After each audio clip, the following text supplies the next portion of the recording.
The 24-25 NHL season still has a new car smell, and the action is heating up at DraftKings Sportsbook, an official sports betting partner of the NHL. It's super easy for first timers to get started at DraftKings Sportsbook.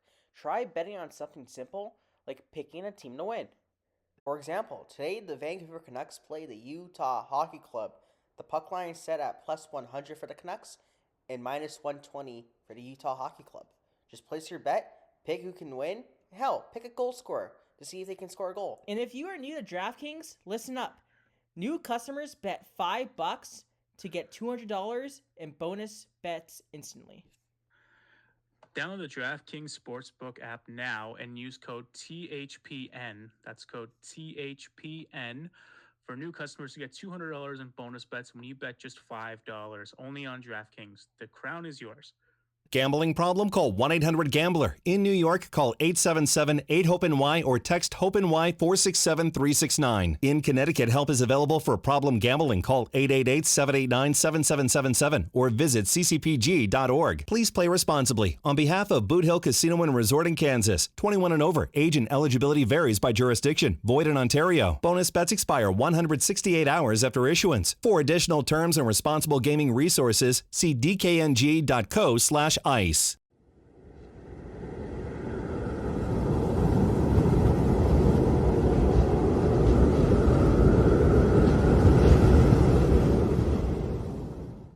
Hello, everybody, and welcome back to another episode of the 106th episode, actually, of the Tundra Cast. Super excited. Every year, these are my favorite, pods to record because we are officially in draft season. Canada's World Junior Championship team was just announced, and we're going to be touching on that maybe a little bit later in the pod. But the focus of today is going to be going over our joint top 32 ranking ahead of the World Junior Championship. It's going to be me and Nick today, over at Breakaway Scouts, and we'll be covering our top 32. Super excited. Super excited. I've been away for a bit, but it's nice to finally get back into it. It's nice to finally kind of get back into things and start the show, really. I mean, I think last year we did I think we did a lot of mock drafts last year. We did like 3 or 4, I think. Yeah, we did a bunch. A couple of rankings videos. Yeah, we were kind of obsessed, but I've taken a step back a little bit. Just been busy the last little while since the summertime, and I had that full board too. I just worked really hard on that, so I was like, I'm just gonna take a little bit of a break here. Well And deserved here we are. too. Yeah. Here we are. Well, I appreciate it, man. Yeah, no, I've been on my grind a little bit with over at Ryan Moss Scouting. I've been pumping out. I've been writing for the win column as well. So if you want to see how my personal board has evolved throughout the year, you can check it out over there. My first ranking was pre Halinka, which was a while ago, and I think Nick will agree with Yeah. me. The board has drastically changed Oh man. since Yeah. since the summer. It's very different now. Well, the last one I put out, and it's pinned on my Twitter, is the one that I put out like as the 2024 draft concluded. I was like, all right, here's your 32 preliminary ranking, and yeah, even that is just like wild to look at. How 5, different 6 it months is. after the fact. So Yeah. yeah, it's pretty crazy. This draft is pretty wild. There's a lot of fallers, a lot of risers. It's not a very deep draft, not as deep as last year, not as deep as the last couple of years. So yeah, it'll be interesting to look at and kind of dissect. And we have our teams there as well. Some teams were kind of surprising being that low. Guys like Nashville. Yeah. I mean Pittsburgh, or are we Pittsburgh. Yeah, are we surprised about Pittsburgh? Yeah, I don't know. they You're the were. Pens fan. I don't know. They were far worse to start the year. It could have been like they were like near the bottom of the league. So they've bounced back. But maybe they shouldn't be that low. Maybe they should be in the playoff. But I mean, hey, the game is the game. Hey, these are just the standings I pulled from one of these websites like 2 nights ago when I was Mm-hmm. preparing for this video. So the NHL doesn't stop for anyone. So these orderings could be completely off. There could be teams moving up and down. This is just kind of just a snapshot. It's not a mock draft, so the teams don't really matter. It was just a kind of a carryover from last year, and I didn't want to completely hide the column. So we've Yeah, just makes kept the sense. team in here for now, but it's not a big deal, not a big issue. I suppose first overall, very contentious so far this year. We've had a lot of guys that have thrown their name into the ring to be taken first overall. But we have consensus between the two of us on who we think the first overall player is. At least for right now, and it's been the same for me since the start of the year and potentially last year. It's James Haggins from the U.S. program, and it was close for a while. It really was. And you could like this run for the first overall pick between these guys is so insane this year. Like you can make an argument for anybody that could go first overall and they'll go, but James Haggins has been first overall pretty much the entire year.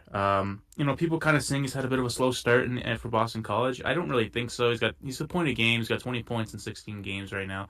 He is probably the most dynamic in this draft. I mean, just his overall creativity, his ability to just kind of dissect plays and kind of be a step ahead of guys. We compared Celebrini to Jack Hughes last year. Haggins is very Jack Hughes. He's just a dynamo, really. I mean, he's deceptive as well. If you ever look at him, if you ever watch him play, even for like a few shifts, his head's always up. He's always decepting defensemen and just making these ridiculous passing plays. So not really much of a goal scorer there, I don't think, at least not for right now. And it's still early in the NCAA, right? Like, he could definitely. I think before he wasn't super noticeable as a first overall pick. I mean, he was still on top of a lot of people's boards, if not everybody's boards. But he's gonna have to make a bit of a case for himself to be first overall. I think he's done so far, but the competition behind him is quite large. But Haggins is a guy that I've watched for the last couple of years now, so he's just always been a step above really everybody else. So it'll be interesting to see him at the World Juniors. I'm excited to see that, considering USA is probably going to be one of the contenders again this year. So it'd be cool to see maybe if he has a good tournament, then he'll kind of solidify himself a bit more on that top spot right now. Yeah, no, I agree. I think last year we compared Celebrini to Hughes, but I think like that comp was accurate, but I think there was I think I might have mentioned it. I don't know if I mentioned it on stream or not, but I mentioned that it was kind of a blend of like a Taves with a Hughes, where Yeah, like Celebrini is like he's effective, very efficient, moves really well, really refined game, um, but not necessarily that eye-popping dynamic playmaker that Jack Hughes is. Whereas I agree with Haggins, it's very like I wouldn't like if you put tape of Jack Hughes and James Haggins from their draft year together and put them side by side, you're gonna see a lot of similarities between the two. Um, Last year, Ivan Demidov was my favorite player in terms of just watching him on the puck, watching him drive offense and be that distributor. I think this year's most exciting offensive talent is James Haggins. There's, a couple of guys that are, making a run for that spot, as you mentioned, but I think, people are talking about he's only got 5 goals in, was it 16 games? But he had like a ridiculously low shooting percentage to start the year. And Hagen's shot isn't going to be his calling card. But I think it's an NHL level shot. Like I think he's going to be able to score goals in the NHL. Um, and so I don't think those goal totals are representative of who he is as a player. I think he's got more juice than that. Um, he again, World Juniors is gonna be really, really fun to watch him because he's gonna be the 1C. He's gonna be playing probably with his BC line mates, with who are both quality players. Um, and so if he has a big World Juniors like you mentioned, he totally could catapult and kind of extend that difference. The only issue is that two of the other guys vying for that top spot are also going to be at the World Juniors. So they're yes. also going to have that opportunity to kind of try to make their bid. But as of right now, I think Haggins is. I wouldn't say as complete as Celebrini is. I think I rate Celebrini higher than I rate Haggins. Yeah, I Um, think most people would agree with you too. yeah, but he's I think he's still by a hair number one. Yeah, it's really close, and you'll see the guy that we have at number 2 here as well. Unless you have anything you want to add about Haggins, I think we pretty much Yeah, covered no. everything I there. think I think we've covered everything on Haggins. Number 2, we have Matthew Schaefer from the Erie Otters. this is the guy that I would have number one, and I was very close. I think he was my number one guy for like maybe like 3 days, and then I kind of look back on some, Schaefer is legit, and at the start of the year for me, he wasn't. He was a little bit lower. I probably had him lower than anybody, but going back to last year, his season with the Erie Otters, some defensive lapses there. Erie weren't a very good team. He's coming this year. I mean, you look at his. All you have to do is look at his international career, right? Like as a 16-year-old, plays the Canada Winter Games, wins the Golden Goal, or scores the Golden Goal. U17s wins gold. U18s captains the team, wins gold. Ivan Halinka, or no, sorry, Mark Stone captained that team, but he was at the, he won gold, and then Ivan Halinka captains it, wins gold. Yep. So like just that track record there alone really stands out. And then you kind of look at his Erie Otter season, you kind of twice is something, 3 times doing it, 4 times winning gold for internationally is quite something. That's no coincidence, right? So, he's legit, man. He's a gamer. He's one of the youngest players in this draft. September birthday. Just the way he controls the game, the way he controls the pace of the game. He models himself after Cale Makar. He's a real smooth skater on the line. He can move up the ice with ease. He plays a ton of minutes for the Erie Otters. He plays like upwards of 30 minutes a night already, right? And he's their leader on that back end. Defensively, still some things to work on, but he does just enough right now. And I would say that side of his game is definitely growing. But the whole dynamism of him in the offensive zone, the way he activates, the way he transitions, is just chaotically good. Like he is really a joy to watch. He's so fun to watch. I do see him as a top pairing guy, which I couldn't see beforehand. But I kind of mentioned it. I think he could go to the World Juniors. I don't think he's going to be out of place at all. I think he could run the power play. I think that he could play a lot of minutes for this Canada team, right? Like, I go back to when Jamie Drysdale was on the World Junior team, and I think Schaefer's twice the player that Drysdale was in Erie. And Drysdale was a good player in Erie. He was no slouch. Played in the NHL the very next year. Played in that World Junior team in his draft year. But Schaefer is legit. If he was a right hand D, I think he'd probably be the number one guy on a lot of people's draft boards, at least in the NHL. But he's the lefty. But I think either way, like he's a phenomenal defenseman. He's had a terrific season so far, and like I said, the birthday to the age really helps because there's a lot of late '06 birthdays in this class. So Especially early on, I mean, yeah, the thing with yeah, Schaefer is I think I had concerns last year as well, just because you didn't really see the offense kind of shining through with him. Erie was a really bad team, and it was a tough season for him as well, on and off the ice. And going into the summer when I saw him at the Halinko Gretzky, I mean, wow. Like, he yeah. was the best defenseman at that tournament by a significant margin. Um, Yeah, and I was at the CHL US NCDP game as well, and he was the best player on that team, and there was a lot of standouts. That game ended up 6-1, but he was the MVP of that game. He had that coast to coast goal as well. Like just the way he can take over a game like that as a defenseman back there is really something. And he's got good size too. It's not like he's under 6 feet and there's some question marks there, and he ends up going low in the draft because of that. He's legitimately a strong presence on that back end. Yeah, I mean, even at the Helen Gretzky, like, he had multiple rush plays where, like, I was looking at, it, I was like, Where was this last year? Like, and, Hmm. and to be fair, I didn't watch Erie much last year, for obvious reasons, but he was incredible. Like, there was that opening game against Switzerland where he just he just deked through like half the team, right? Like, I was like, am I watching Connor McDavid? Like, Yeah. is this a different Erie Otter that I'm watching right now? Right.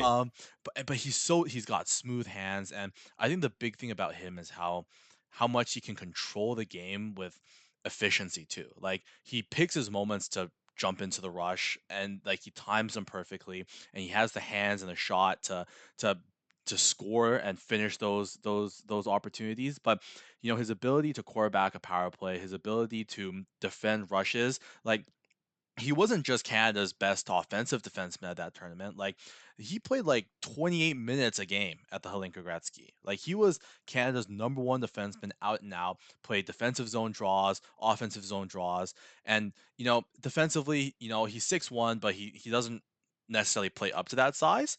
But his stick is great. It's really strong. Like his stick checking is some of the best I've seen from this year's draft class. Just his ability to win puck battles, not and like even when he makes a mistake, like there was a game I think against Chechnya or Slovakia at the Hlinka Gretzky where he made a blunder, like he lost the puck in the neutral zone, but and the opposing forward was about to blow by him for a breakaway, right? But instead of panicking, right, he just makes one simple play, traps up the opponent's stick, and then just lets his defense partner take the puck away, right? And it's like plays like that where you go, sure, he's not, the strongest, and he's not going to clear the front of the net, given his current skill set, but his ability to defend the rush, his skating ability, the instinctualness, how he always makes the right play when he has the puck on his stick, right? Like, and then on top of that, the ability to be dynamic, to to single-handedly gain zone entries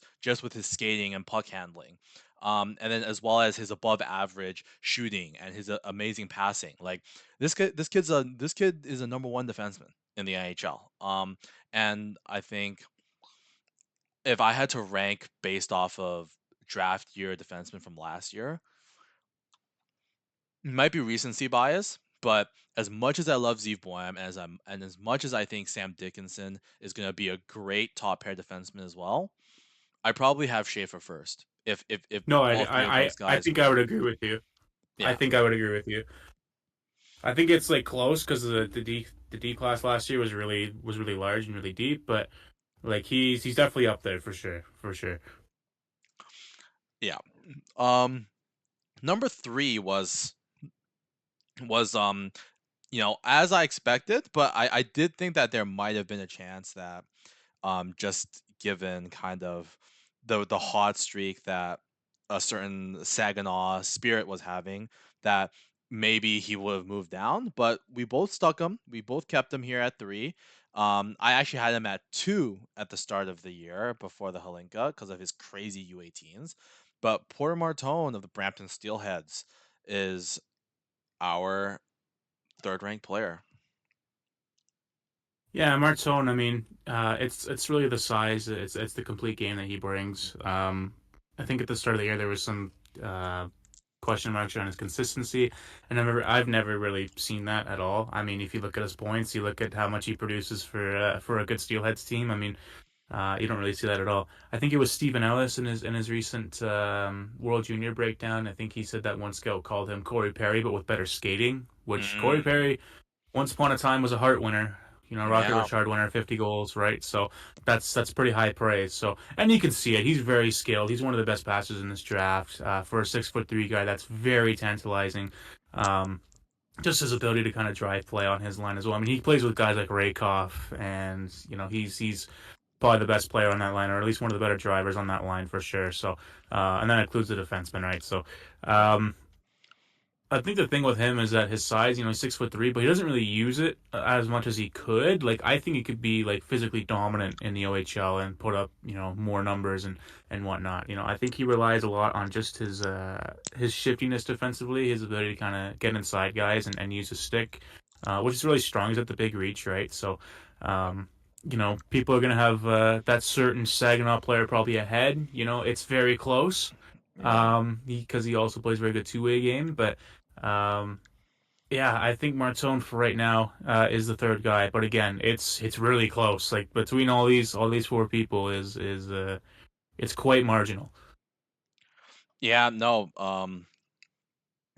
for sure. I think the big thing for me with Martone is that like he plays it's just a rare, like this is where the NHL is going now. Like the big power Mm. forward who can skate, who has skill, who will get on the forecheck, who will lay a hit.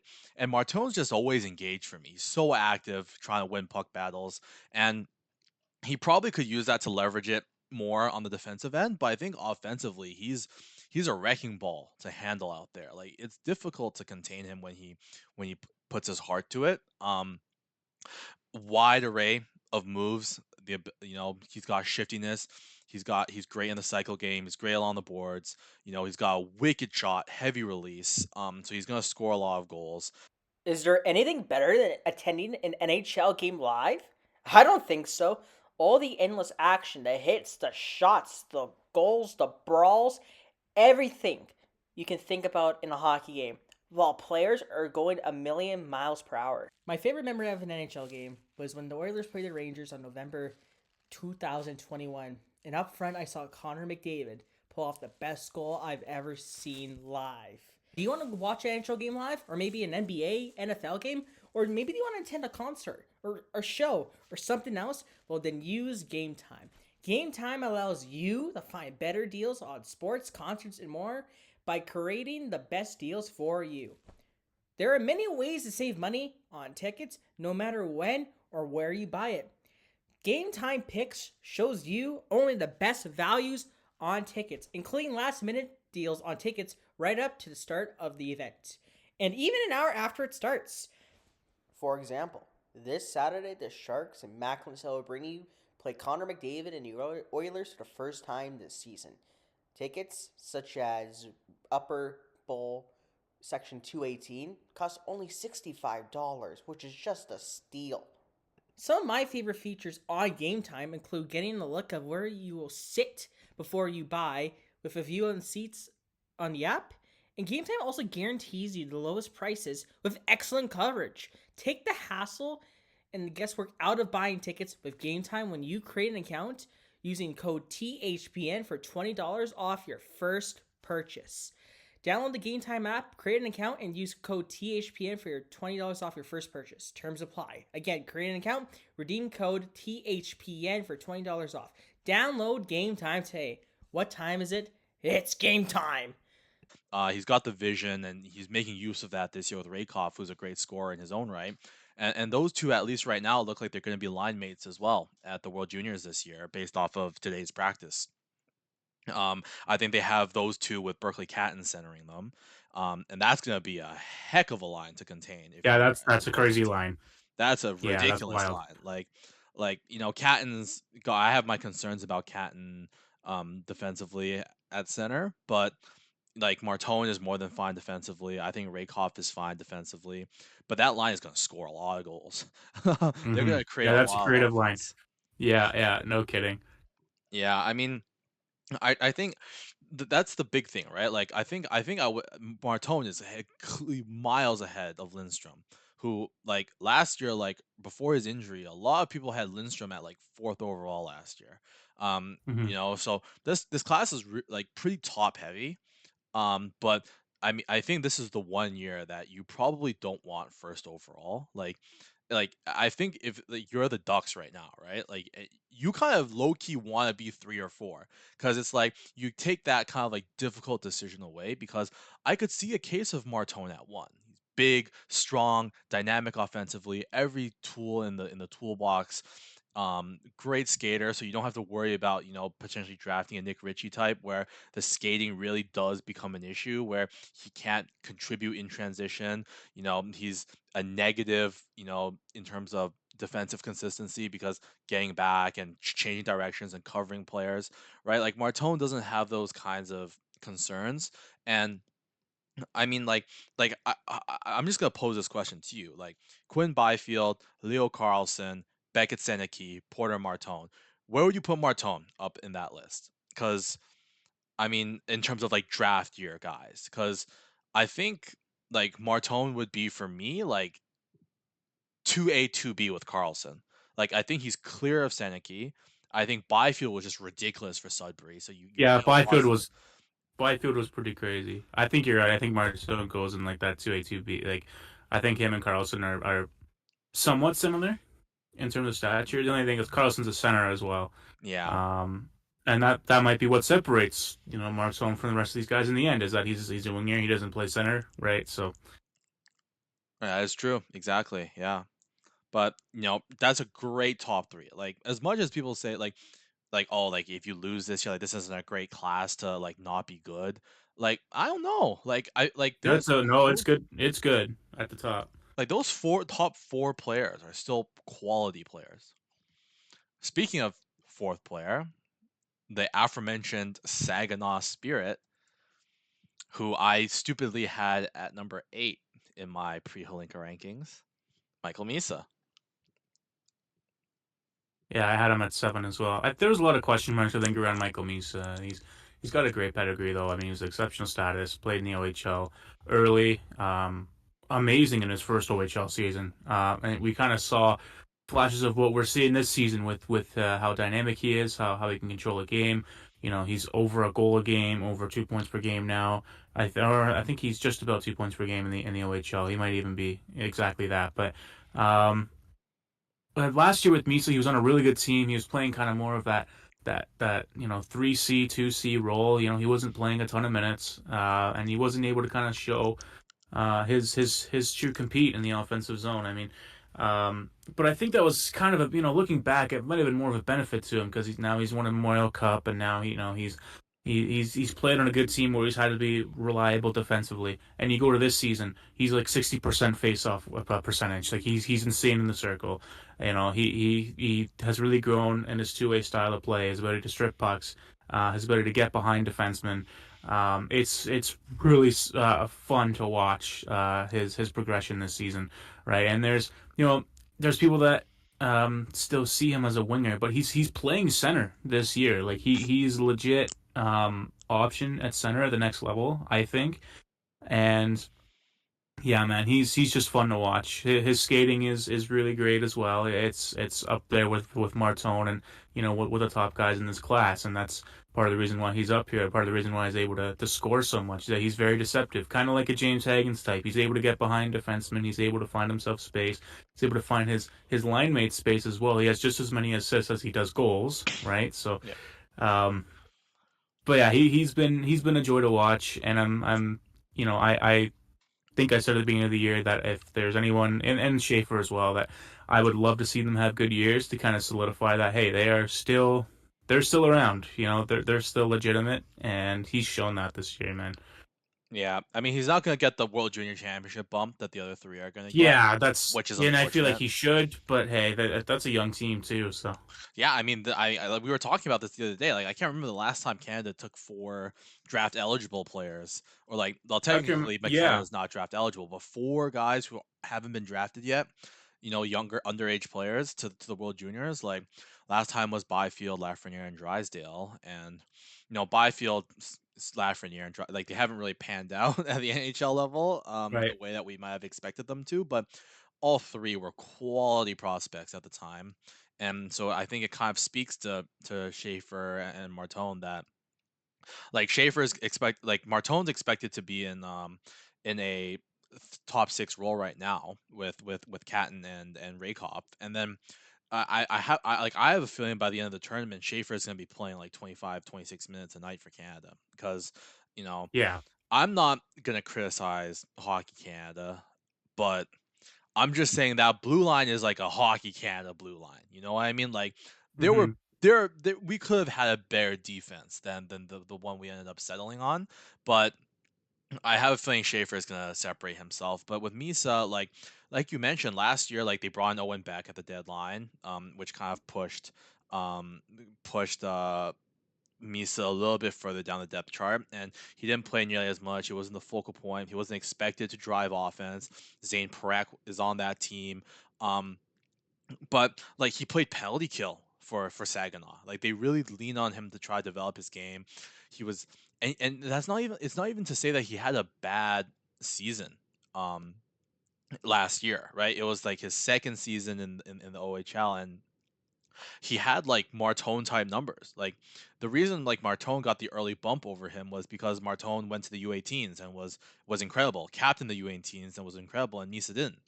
But Misa learned kind of in his second year in the OHL, I think, really how to be more efficient, how to use his teammates more, because he realized that space was closing on him faster and faster as an underage player in the OHL, and this year, like it's all come together. He's an incredible two-way. His commitment to coming back down low below the circles to help out his defenseman on breakouts, hitting that seam pass. His skating, like he used to use that skating to kind of burn defensemen and try to create offense. Like now he's using that equally to chew up ice to get in on the back check defensively, right? So I agree. I think my projection for him is a center. Like Catton, for Yeah. example, I mentioned I have concerns. I think maybe he projects as a winger at the NHL level, but Misa, there's no question to me. Like that's a future center. Like he's gonna play center. He's proven the chops. He's got to improve still. I still think that there are little things that offensively that Hagen's is just a little bit tighter on. It comes a little bit more naturally to Hagen's than it does to Misa. But like Misa's off puck habits this year have been very impressive for me. Like he's finding the open areas of the ice. And so not everything has to be him making an incredibly dynamic play. He even when he doesn't have the puck, he's finding ways to get to dangerous areas of the ice, and letting the offense come to him in some ways. So just a really impressive year from Misa. Well deserved bump up from 8 to 4. He's proved me wrong. And he's like honestly, like I wouldn't be shocked if someone took him first overall. Like he's that good. Yeah, I wouldn't be shocked about it either. And it's the details in his game, right? That make him when he is like you can see his goals and you can see his points and the way he takes over games. So it's really the details in his game and that comes with like I said when like you mentioned with playing a little bit lower on a team last year where he kind of was a bit more of a learning year for him, right? Because the first year in Saginaw weren't the greatest team, but he was relied on offensively, and then heading into year two, guys like Zane Parekh kind of you could say that Misa was kind of in that shadow a little bit because Perek was draft eligible. He was having that record year on the blue line, and they like you said they brought in guys like Owen Beck, and they just had this really deep team that went all the way and won the Memorial Cup. And you look at Misa's playoff last year, and it was probably not the greatest production wise. You probably want to maybe do a little bit more as a high end prospect, but this season it's like you said, it's all come together in the effort and the details and the way he's able to take over games and create space, and it really is something. And he could the sky's really the limit for him. Also, like he could definitely go first overall. I could see a team that needs a dynamo both ends of the ice, right? That can play center. So Yeah, I that's mean, definitely an option there for him. yeah, I mean that top four, it really is a four-horse Insane, race. Yeah, just insane. like I'd take this year's top four over last year's top four. As great as Hmm. Celebrini has been, and I'm a huge believer in Demidov, but Levshinov, I have my questions about, and Seneki I obviously have my questions about, but I'm very confident in all four players in this year's top four. So take that what you will, tanking teams. Not all is lost. Hmm. At number five, I don't know if this is where we deviate. It might be, but I No, have we actually have the Victor same Eklund. guy. We do have the same We have guy. the same guy at 5. Yep. Yes, yes, Victor Eklund. Um, late '06 birthday, brother of William Eklund, who I think we both had rated pretty high in his respective draft year. Yep. Um, what I like about Eklund though when I watch him is that he's 5'11", but he plays bigger. Like he actually gets in physically, and he plays in the Allsvenskan, which is the second tier men's league in Sweden. So the thing about the J20 league sometimes that you could see a guy that's physical and you can see a guy that really takes over strength wise in a game, but that league is so hard to judge. Whereas if you're looking at the Allsvenskan, and here we're looking at a 18-year-old kid here that can kind of grind grown men down, right? Like it's Hmm. different. It really is a different protection for Eklund, and there are some things he does better than William, and I think that's one of them. I think he's definitely a little more physical, doesn't shy away from that aspect of the game. There are some things that maybe William does a little bit better. I think I don't want to say maybe more dynamic. I think they're both dynamic in their own right, but I think with William, he was pretty remarkable for being an Allsvenskan player in his draft year, right? So with Eklund, he's really a joy to watch. I mean, I remember watching guys like Aramaki a couple years ago and really falling in love with him and his game, and it's kind of similar here as well. And like Aramaki is playing SHL hockey, so I think Eklund's done just enough to get ahead of some other guys that we have ranked a little bit lower.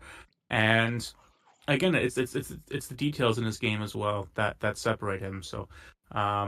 I think people might be surprised. I think people still have someone like Frondell as the top Swedish player in this draft still, but I really don't think so. I think Yeah. Eklund's been able to kind of separate himself, and Frondell's been hurt as well, and he's kind of started to come back a little bit recently. Then he's played in the World Junior A Challenge and he's played well there. So, but no, Victor Eklund, he's legit. Another late '06 birthday, but I think definitely if you're looking for like a toolsy winger, maybe he doesn't go as high as 5, but I think he's a top 10 player. Like I think I don't think he'll go any lower than that for me unless something drastic happens. I agree. I think Frondell like had the ridiculous D-1 last year, right? And a lot of Hmm. people were thinking, like, hey, Frondell should be the top European talent with Ray Apkin, right? Wow, that take has aged Oh terribly. dear. Um, Yeah. but I like Frondell's game, and I still think that I would take Frondell with a top 10 pick this year. He's got all the tools, responsible two-way game. But Eklund has been the model of consistency this year. I mean, he was great last year. Like he played Allsvenskan hockey last season at the tail end of the year, right? Like he Hmm. was an important part of their playoff run.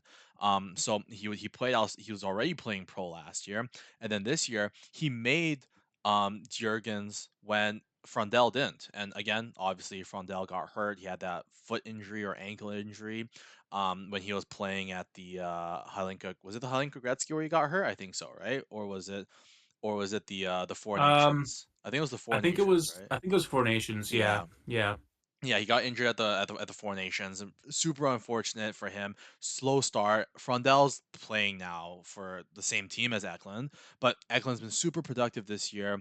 I think my friend over at Dauber, David Saab, he's been on this guy's hype train since the start of the season, and he told me he was like you have to watch him because he might be one of the best play drivers in this entire draft class. And I think he does have a little bit of that jam to his game that you mentioned, but I think his ability in transition, right, using start and stops, changing direction to keep defenders off balance and having that passing vision, I really do think that if you were to come up with a pro comp for him, it might actually just be his brother. Like those yeah. two play so similarly, and I loved his brother Will Eklund last year. Heck, I drafted him in both keeper leagues I had this year because that's how much I like Will Eklund.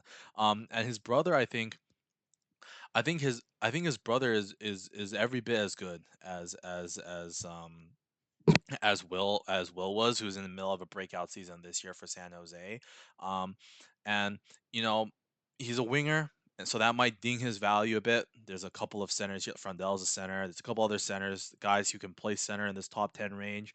And that might be where he falls. But just someone who's been as productive and as consistently good as Eklund has been in the men's league, that's as well regarded as the hockey Allsvenskan this year.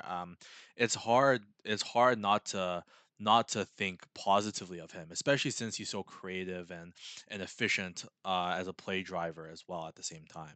So, Eklund's top 5 for me, and I don't foresee him falling from this 5th spot. I think there's one or two guys that could battle him, but I can't see him falling past 8 in my rankings.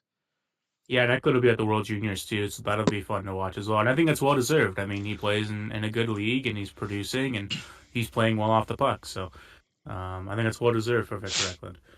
For sure, for sure. At number 6, I believe we have We the have same Roger player McQueen. still. We Yeah, still we have yeah we were pretty constant. I think up until like 8 is when it changes. So this like we have the same list here from 1 to 7. So Roger McQueen, I mean, he's a little bit lower, but not really any detriment to him. He's been injured since like the start of the year. He had a yeah, really hot start to the year, 8 goals in his first 8 games, and maybe he does push to be up there with Martone. When you really think about it, if he kind of keeps that goal scoring streak, alive and stays a point a game like Michael Misa, right? Like I think like if he had a healthy season, we could be talking about him as a very solid number 5 or even like above Michael Misa or Martone. The thing with McQueen is he can play center. Obviously, he's huge, 6'5". I think he is kind of the Kane Lindstrom of this draft in terms of his overall pedigree, what he brings to the table, his yeah, tools that he has. Great skater for his size. Able to kind of take over games. His draft minus 1 year was fine. I mean, he was a point a game. Um, nothing amazing, but there were some. I think Bob McKenzie's preseason rankings had him as like I think one of the scouts had him number 1, and like that kind of shows his talent level and his overall package. I don't necessarily agree with that. I think I had him at like 5 to start the year, maybe 6. Oh no, I think I had him like in like 10 or something. I don't know. I don't remember, but it was lower anyhow. But McQueen, I mean, hopefully he can come back soon enough and kind of start generating again. I think for the time being, where he is right now is just fine. There's guys that could leapfrog him in the coming, weeks or months, and he could just stay where he is as well. But yeah, I mean, McQueen's a great prospect still. He just hasn't really played. He hasn't really done anything different to really drop Yeah. him or even like raise him or at all. So I mean, he's basically like the only reason he's falling down is because Misa and Eklund have been incredible, and we yeah. haven't seen McQueen in 2.5 months. Um, and like I think that's kind of the story of me trying to watch McQueen this year. Like the first hint of action I got of him was at the U18s, when he was playing with Canada, and then he got hurt like the second game in the first period, and then Hmm. we didn't watch him again until the start of the WHL season, right? But like even just based off of like that one game that I watched of him at the U18s, like he's super fast in straight lines. Like I don't think he's the most agile skater. Like, and it makes sense. He's 6'5", right? You're not gonna get a super agile that's just like that's a freak of nature at that point. If he was super agile, is able to change direction super well with the puck, like Roger McQueen would be the first overall pick, easy, right? He's not that, right? He's not gonna be super dynamic on the puck. I think he's guilty sometimes of not being more engaged in the build up in transition. I think he favors letting his line mates kind of take that initiative from him, and he kind of floats in as kind of that third forward, right? But he's got all the tools that you would want in a 6'5" forward. He's big, he's strong, he's got really soft hands. One of the goals at the start of the season, like he basically just boxed out a guy with the puck in front of the net with his back to the net, and then used his hands to just to beat the goalie. Like he was like with like a half turn, right? Like he's big, he's strong, he knows how to use his size. He's great on the boards, great on the forecheck.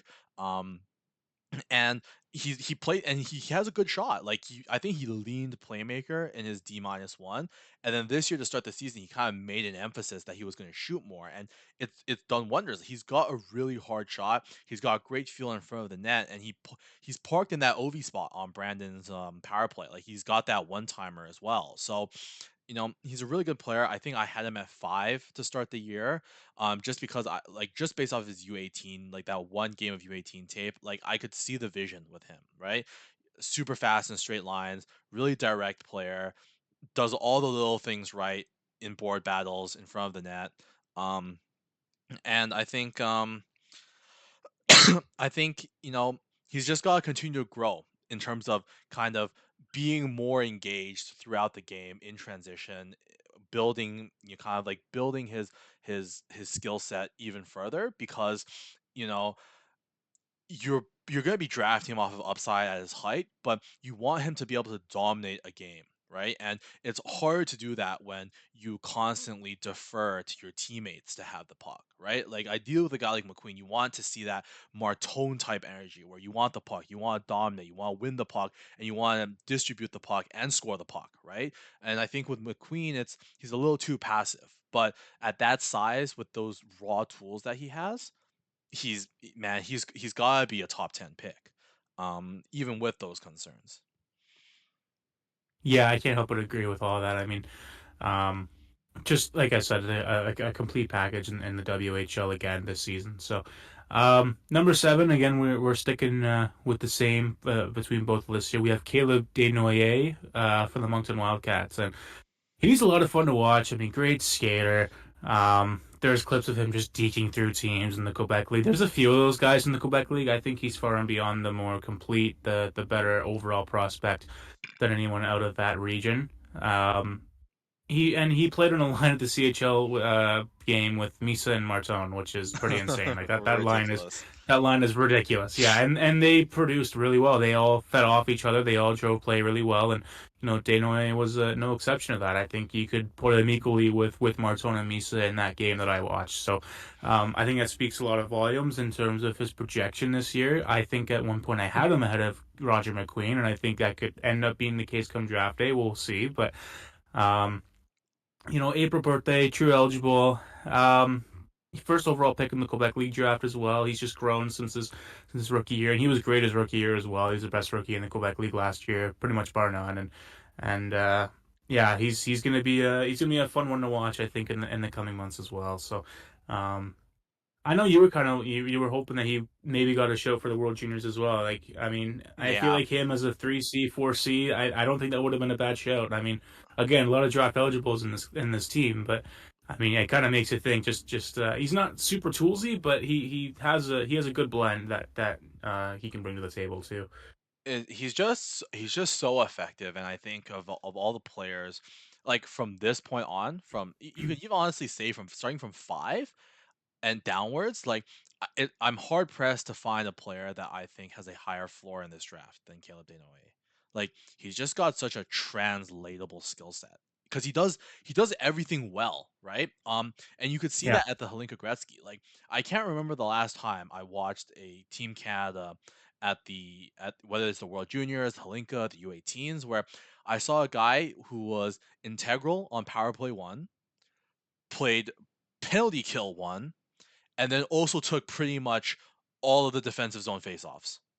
And that was Caleb Donaye at this past year's Holinka Gretzky. Like he was Canada's 2C technically with on a line with Guite and then a rotating cast on his other wing. But like the numbers don't really do him justice because he had like the third assist on like 5 or 6 of Canada's goals, and he's a big game player. Like he scored like the one goal that he scored was against Chechnya in the gold medal game, and he's big body. He knows how to use it well. He protects the puck really well. But the hockey IQ is the big thing for me because he's always finding the dangerous areas of the ice to get the puck, and that's where that his bread and butter is, right?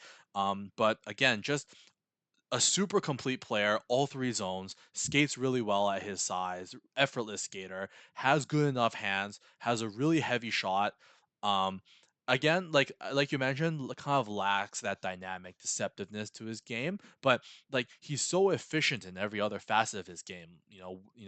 Playing the cycle game, getting it on the forecheck, attention to detail defensively, winning faceoffs, right? Like there's he's like a souped up version of Michael Brandt's Nygaard from last I year, was just gonna mention except he that. Yeah. plays center.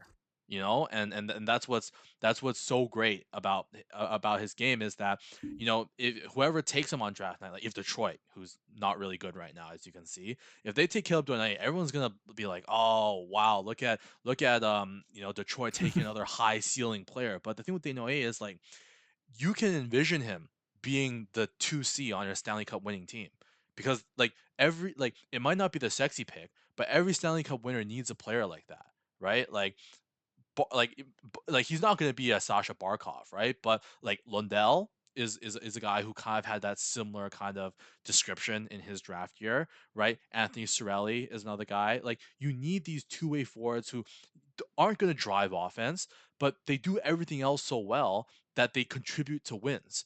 And Denoye has at the Helinka Gretzky and throughout, and he's shown more offense obviously in the QMJHL, which is a very offensive leaning league, but especially internationally for Canada, like he got like who was the replacement for McQueen at the U18s this summer when McQueen went down? It was Desnoyers, and he immediately slotted onto that line with McKenna and Martone, and he was great, So, just a great player, and I can't see a world where he's not a top 10 pick. NHL front offices love these kinds of players, and for good reason. Yeah, that's pretty much what I would say for him as well. And I think you're right. I think he is pretty much the MBN. You remember me talking about MBN in last year's draft that he was like almost an NHL lock, right? Like I think that's kind of the same with Desnoyers. Like he's not super dynamic. Like, I don't see him as a top line centerman or anything, but really good 2C, really good guy that can can kind of break defenses down and contribute both on and off the puck. So I think your description from it is pretty accurate. Moving on to number 8, we have, and this is the first time we kind of differ, but only by a Yeah. couple of spots. We have Jackson Smith here at number 8 from the Tri City Americans. He's grown on me this year.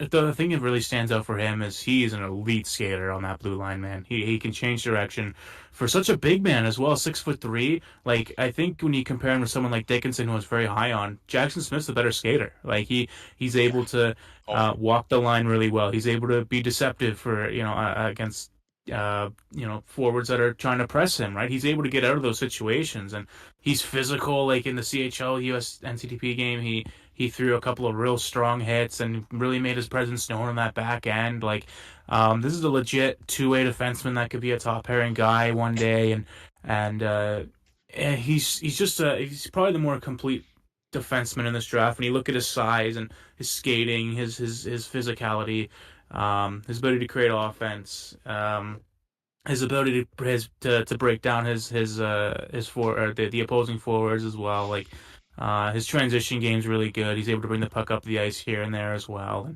and contribute that way. So he plays all situations for Tri City.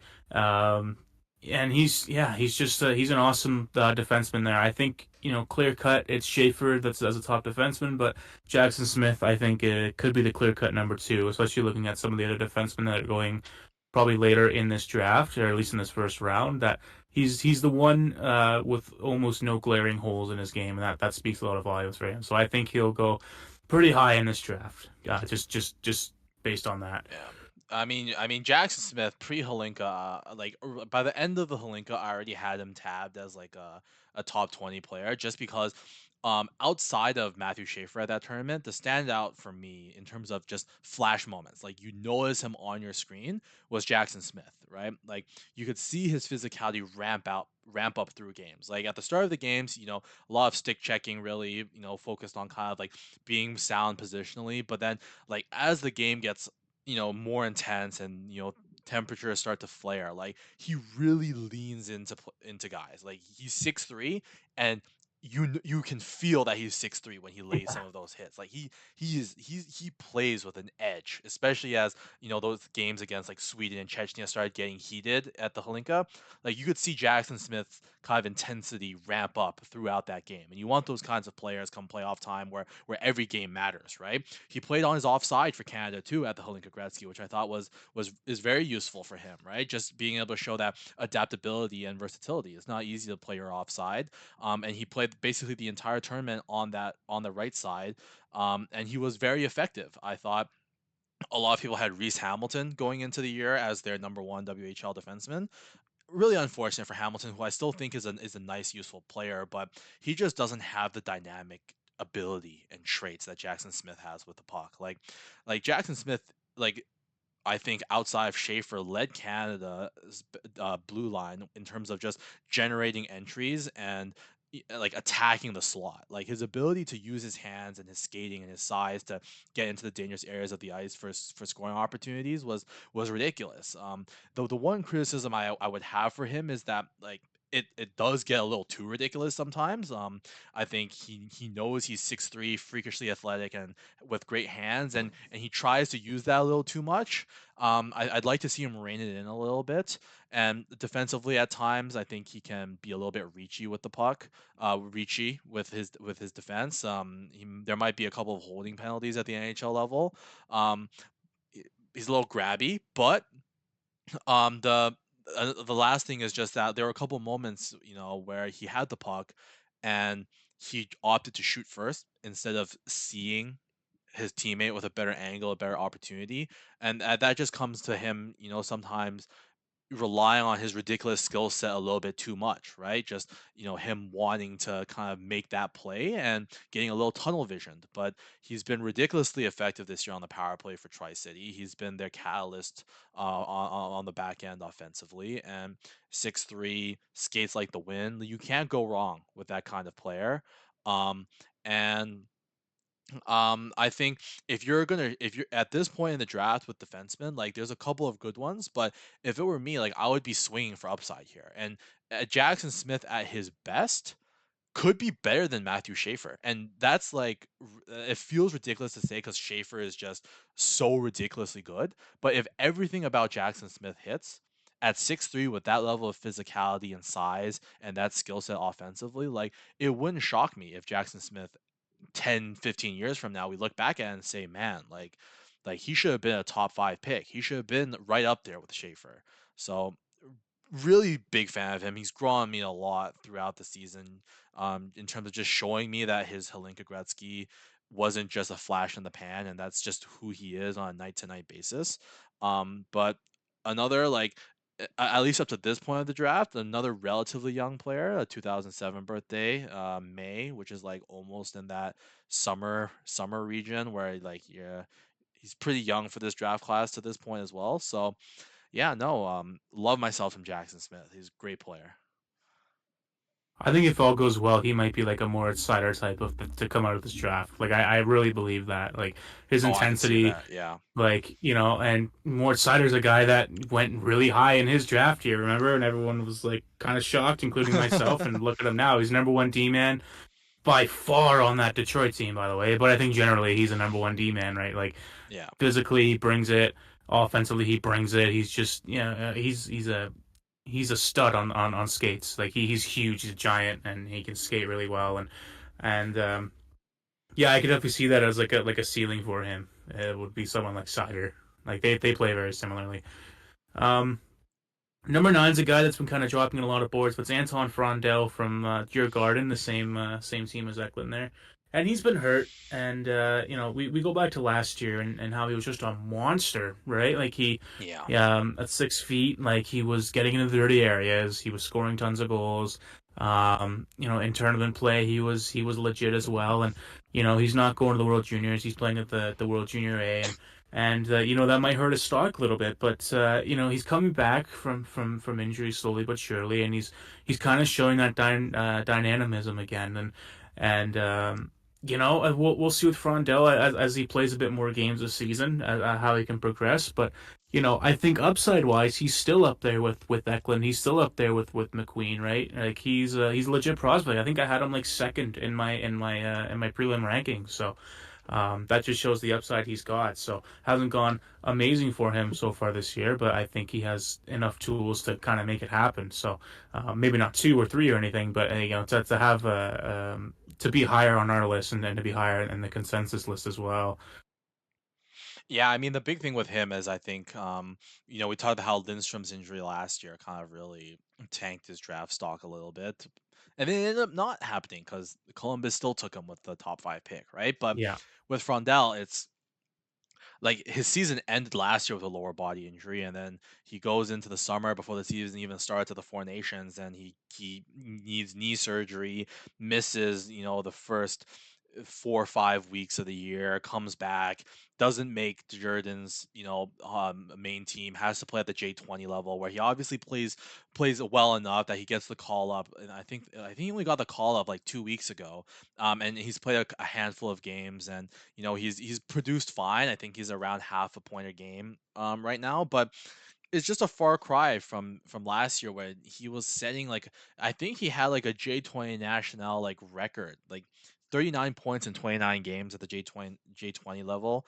Um was really good at the U18 Five Nations last year.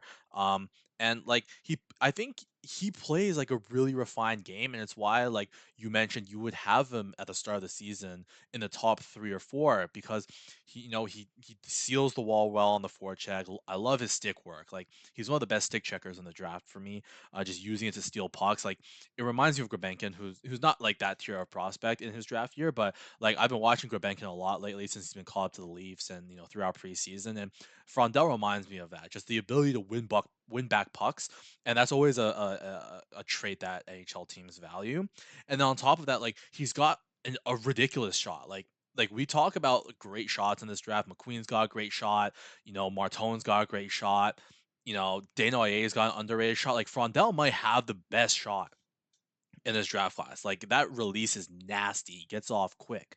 And he's got really sick hands too. Like he can absolutely DQ out of your jock strap. I've seen, highlight mixes and of him doing that over and over again, right? Cutting between two defensemen, right? So he's got all of the skills that you need, and I think he could be a riser in the next couple of months, depending on how he ramps up back to form. But the injury, the two significant lower body injuries in like a 5 month span is concerning, and he hasn't he hasn't picked it up yet to the point where I think we can justify having him back in that McQueen Eklund conversation. But at his peak, like when he's at his best, like he's absolutely in that number five debate. And I think of the remaining players here between him and Jackson Smith, those are the only two guys that I think I could see getting up there into that top five range and competing with Eklund and McQueen. Yeah, still has the upside to be a top prospect in this draft, but you mentioned the injuries. It is a bit. I wouldn't say like it's a huge red flag, but it is worrying. And looking at guys like Lindstrom, Lindstrom hasn't even played this season yet, right? Like he's still Yeah. kind of recovering from the back injury, so that has to, you know, that has to plant a seed in your brain a little bit to kind of be a bit more cautious about a prospect and his longevity. So, um, moving on to 10 to round out our top 10. It's one of my favorite prospects in this draft. He's becoming one of my favorite prospects. It's Cameron Schmidt of the Vancouver Giants. Um, he's just he's a gamer. As a undersized 5'8" guy, he certainly doesn't play like it. He's very toolsy. He's unbelievable. He's an unbelievable skater, one of the best in this draft. And you mentioned the shot LaFrondell. I think Schmidt has equally as good of a shot for Oh, being as that's a good small point. as he is. Yeah. There's a ton of power there. Like seriously, there's a goal he scored at the CHL game where he just rips the puck from like just the short side. Like it's like yeah, he's very like Logan Stankoven, I would say as a comparable, right? Like, Yeah. and he's one of the older ones in this class. His January birthday, but um man, his overall game in all zones is really complete already for a player of his caliber. So, we kind of take from last year and how many guys we had smaller, including me. I don't know how this ends up happening with me. I end up liking a guy, then I look at his lead prospects, and he's like always 5'10", 5'9". I'm like, how does this happen? I have no idea.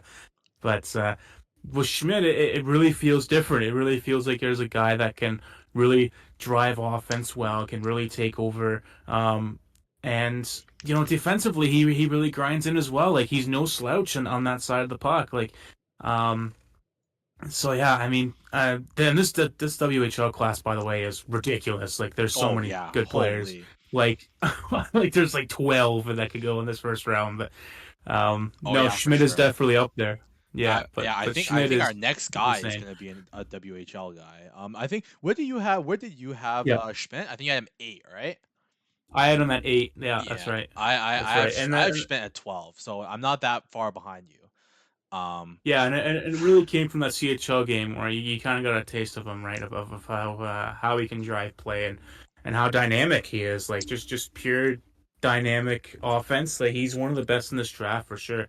Kind of like Eklund, he's just not really like as physical or like I don't think he's I don't think the details are quite there like Eklund is. I think Eklund is like really dynamic for like on both sides of the ice for his size and everything. But Oh yeah. Cameron Schmidt, I don't think is very far behind either. Like I think he's going to continue to grow and continue to have a great year. He's a goal per game in the WHL. I think he's over a goal per game in the WHL too. So Yeah. that Not just not kind of much speaks in volumes of his assists, not shot. much in So assists, but the shot is his no, weapon. So you can't yeah, really it's fault wild. him for it. Thing with me for Schmidt is just how fast he plays. Like this is a guy where at the start of the season, I had him ridiculously low, even after watching him at the Hlinka Gretzky, because I was still like scarred from last year when I had Zetterberg and Galvis in the first round, and both of those guys went undrafted, and I can't do this again. Like Yeah, I know. I can't take another 5'8", 5'9" guy that I fall in love with early on in the season and then stick him up there to start and then only just to watch him go undrafted by the end of the year. But and so like you can see like in each of my updates and rankings, like I'm pretty sure he started at like 34, 35, and then suddenly he jumps up to 23, and now he's in my top 15, he's in my lottery, and it's just because you can't deny it. Like, and I feel like I say this like every year with a certain prospect where I like he's small but he's different. Like he's the one. Hmm. But with Cam Schmidt, like you mentioned, it really does feel like he's different gravy. Like at the Hlinka Gretzky, he was one of Canada's best players. Like super versatile, could play anywhere in that lineup using that speed and that kind of like underrated physicality. Like he gets in on the forecheck and he's not afraid to get to the front of the net and kind of dig at loose pucks and take a cross check from a defenseman for it. Like he's kind of got that like nastiness to his game that I really appreciate,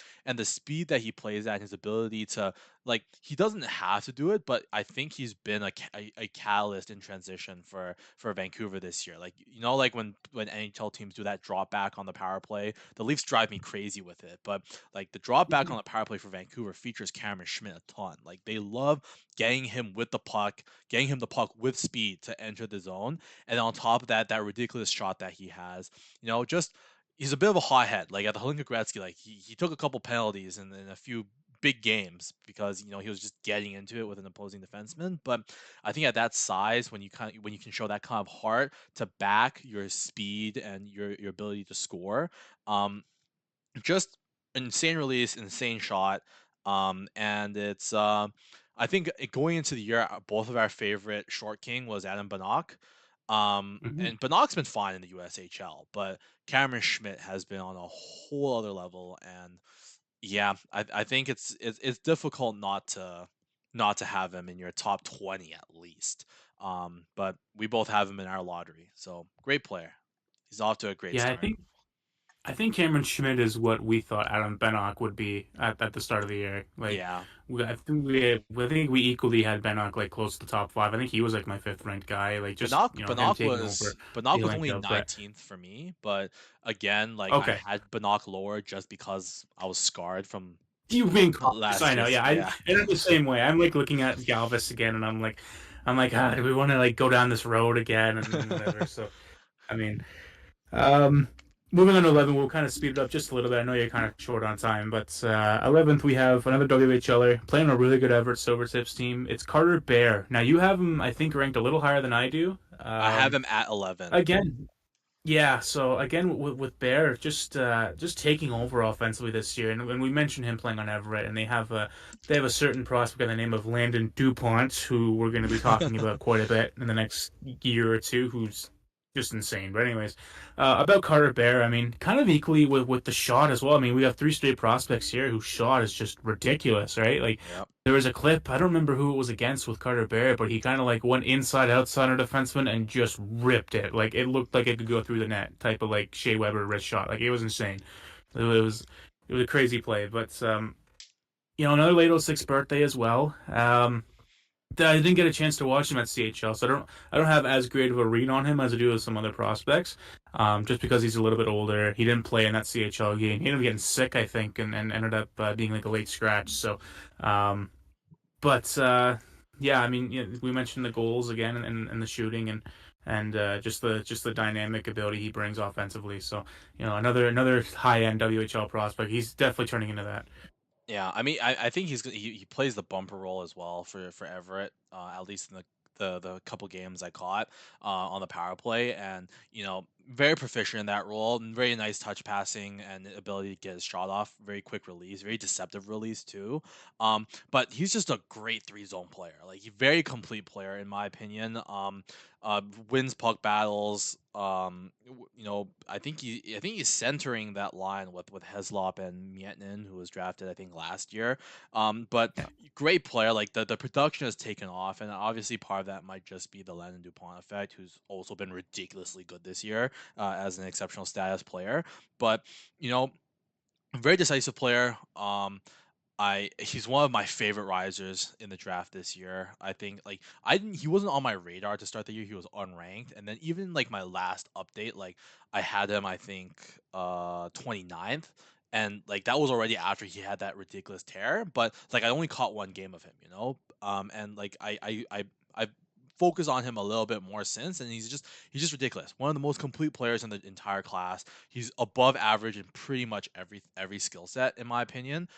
Three zone player, and I think he's gonna be in my top 10 by our next rankings, because like I'm a huge fan of him. Great player.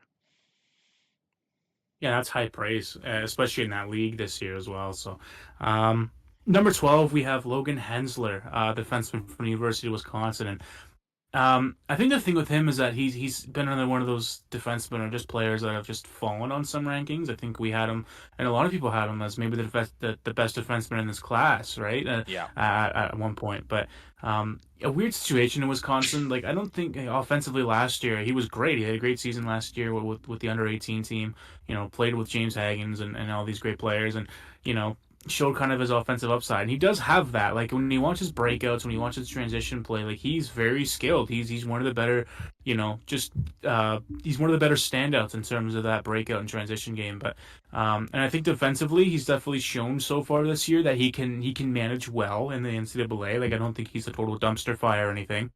But just production wise, it hasn't quite been there yet, and it's always a bit of a learning curve, especially like even with the U18s going up to NCAA. Like even though you're playing NCAA teams in the US program, there's still that gap between both leagues. So sometimes this happens where you get a guy in the NCAA. That plays either USHL or wherever the year before, and they end up kind of struggling to produce a little bit, and that's kind of what we're seeing with Hensler. But make no mistake, I mean, he's still well in our first round here, but there are a little bit of question marks on that side of his game. But right hand D, really good at breaking pucks out. I mean, it does bring some value still in the first round here. So you have him a little bit higher than I do. What do you think of Hensler? Yeah, I mean, with Hensler, he's the guy that I just keep fluctuating on. Like at one point, I had Charlie Trethaway as my number one USD over him. That hasn't Yeah. aged well at all. Not so much because of anything Hensler has done. It's just that Trethaway hasn't looked overwhelmingly impressive to me. Um, and Hensler was at, I think, like 15 at my last ranking, which is much closer to I think your current ranking at 16. He's since moved up to 10 for me, and I think like yes, the offense hasn't really popped off or impressed the way that you would hope for a guy like him, whose major question I think going into college was his offense, because he's not super dynamic with the puck. He's a much more direct, like really good breakout pass. Really, he kind of really uses his athleticism at the U18 level, at the U18 level to kind of like be that play driver. Like he can protect the puck really well and carry it in. He really relies on that frame and that size and his skating ability. But like his puck handling, his vision, like in terms of creativity, is not like up there with like a guy like Boyum or even Levshinov, who was like really unorthodox, but like he made it work, right? With Hensler, he's like a textbook kind of right hand defenseman. He reminds me of Chris Tanev in a way, like a really good version of Chris Tanev, like but like the issue with that is like Wisconsin just hasn't been a very good team this year. I think they're like below 500. They're like a couple games below 500. Like as an entirety of a team, like Wisconsin just hasn't been very good, and I think that's impacted Hensler's offensive impact. But I think the defense has been like better than I've expected, because I did go into this draft year thinking that Hensler was gonna have to be like really good defensively to kind of keep in that conversation of being like the number one defenseman in the class, as well as producing offensively. I think he's only held up half of that. I think he's been really good defensively for a really bad Wisconsin team. He's been put in really bad situations, but he's treading water, which is I think pretty impressive for him on a bad program. Like you see Levshinov and Buium put up those eye-popping numbers last year. They were also playing for two really good programs, right? You wouldn't normally associate Denver as being like a great program, but they won the championship, so clearly they're pretty good, right? Yeah.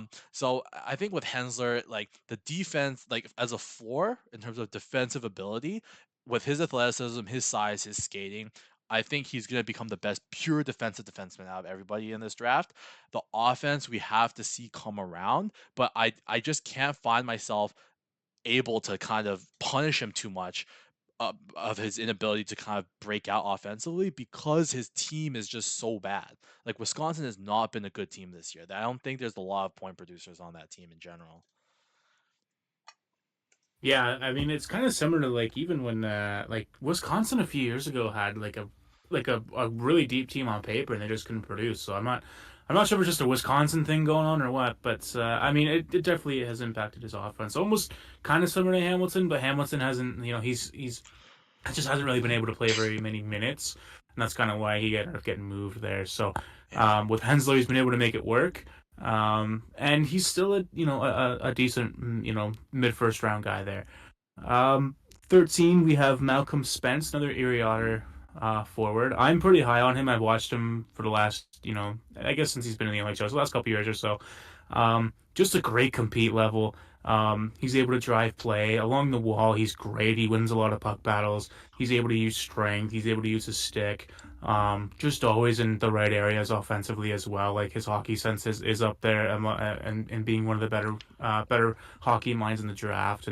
There's nothing really that stands out in terms of being elite, but maybe apart from his hockey sense, I wouldn't even really call that elite, but um, he's got a good blend of tools that really work. And honestly, I think he could go a lot higher than this. Like I think if you can't get a guy like Porter Martone, I think a Malcolm Spence would make sense for a team that really wants him.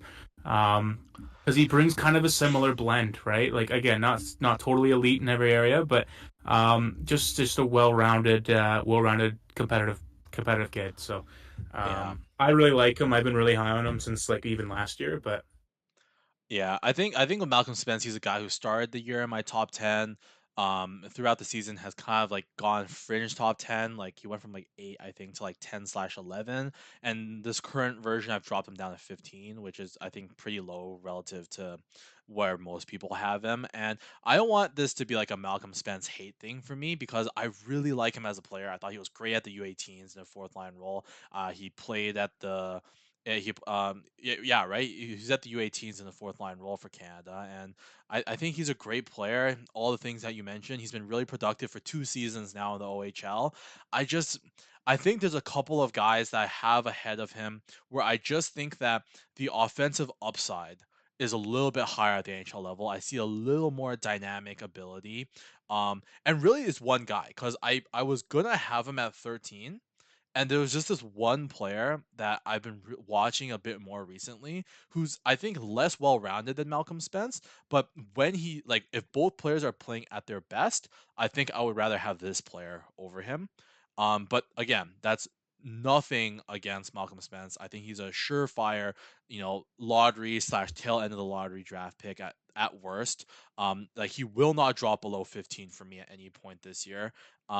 Obviously an older player, September 2006 birthday, but um, really great skill set, really high compete level and motor. Like, and NHL teams value that, right? Like Philadelphia took Jet Luchenko like 20 picks before I expected him to go, yeah. based off of that skill set, right? And Malcolm Spence is bigger, stronger, faster. So, definitely I love Malcolm Spence, but just a little bit lower on him right now. No, that's fair. 14, we have a player that I haven't really started watching up until the CHL game. That was Justin Carbonneau, plays for Blainville Boisbriand of the Quebec League.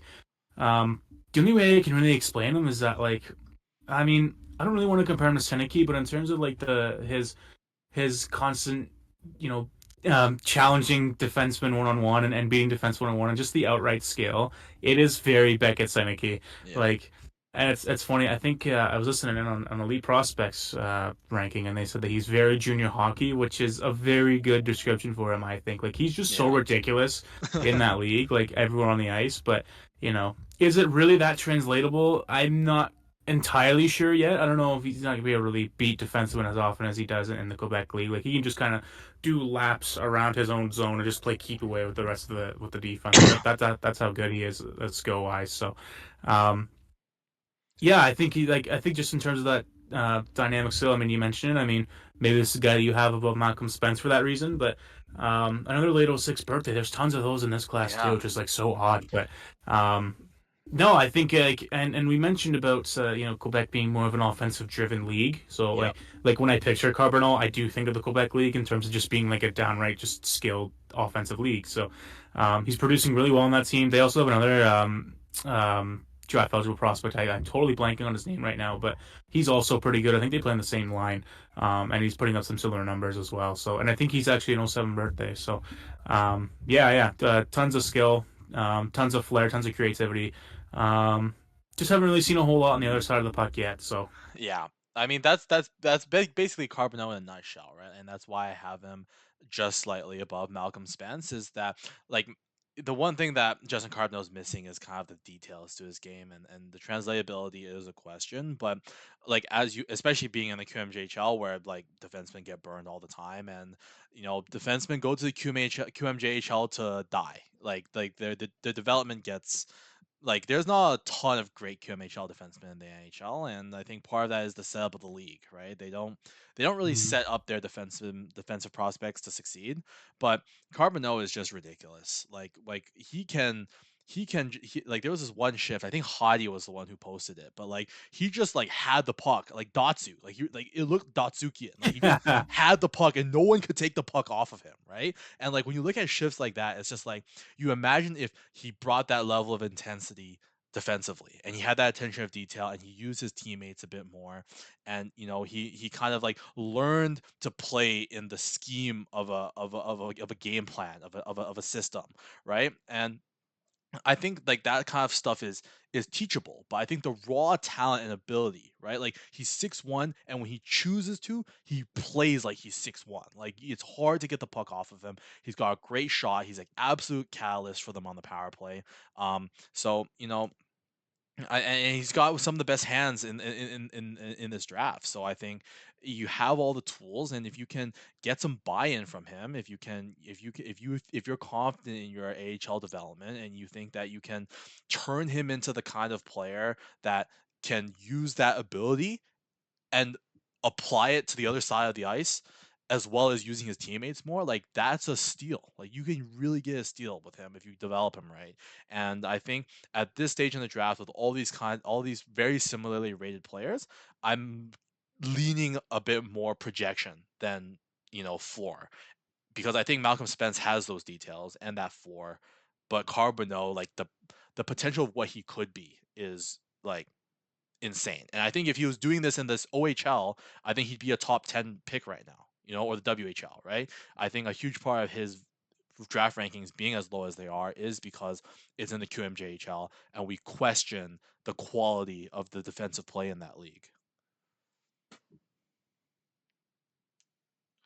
Um Yeah, the, that's pretty much all the points that I can think of there too. So, yeah, and then 15. That's your boy, Cameron Reed. Take it away. yes. Yes, I'm going to shower my boy with some love. This is like the most proud draft ranking I've had from my pre-Holinka rankings, because I had Cam Reed at 17, and at the time, like Elite Prospects had 0 rankings for him, and then after like the first round of rankings, there was no one that had him even close to the first round, and then in the second round, when I kept him at 17, there were Craig Bunn had him at 17, and then a couple of sites had them in their like low, like their early low, like high 20s, low 30s kind of area, and then Elite Prospects came out like this week and put him at 11, right? And it's like this guy is like understatedly good. I thought he was like there's not a lot of players, kind of players that can step in as a rookie in the OHL and play real minutes on both units, albeit not like the top unit, but play on both units of a really good OHL team that has Memorial Cup aspirations. And that's what Cameron Reed did last year in the OHL for Kitchener. I watched him a lot. I watched Kitchener a lot. He was great in that kind of like bottom four defensive role, play a little bit of PK2, a little bit of power play too. He was just really steady, right? And I had that crush on Vitaly Väisänen early last year for similar reasons, right? But Cameron Reed showing that kind of maturity, that ability to play within his role as a rookie, and not like he pretty much played the whole season for Kitchener and all the playoff games, right? Um, And then this year at the Holinka Gretzky, I thought he was starting to show a little bit more confidence. You would see him bringing the puck down the ice a little bit, going, trying to probe and attack and drive play. And I was like, I have a feeling, and this is just a gut shot, but I think this guy's going to explode for offense this year for Kitchener. He's going to be an expanded role. They're going to hand him the keys to the offense with Hunter Brasutovich going pro. Like, they're losing Rakoff. They're going to need more scoring. They're going to want more from Cameron Reed. And lo and behold, he went out there and he's taken every facet of the game that I love so much about him, which is kind of that poise, that decision making, and that efficient skating, and he's just ramped everything up by a notch, and he's just very good at everything now. I think he's leading the OHL in draft rate eligibles. I think in points outside of Matthew Schaefer. Like, he's just been ridiculously good, super productive. He's showing more and more assertiveness and confidence in his reads offensively, and like um a lot, like, I think this is a guy that a lot of people are gonna have. Like, I think his size is what's gonna hold him back. He's only 6 feet. Like, that's why a guy like Kashawn Aitchison might get valued by pro teams more than him. So I don't necessarily expect Cameron Reed to go top 15, top 20 in the draft, but I think he's a first round talent for sure. And if I was a GM, I take him in the lottery. I take him top 15 easily. I think I have him 14th right now.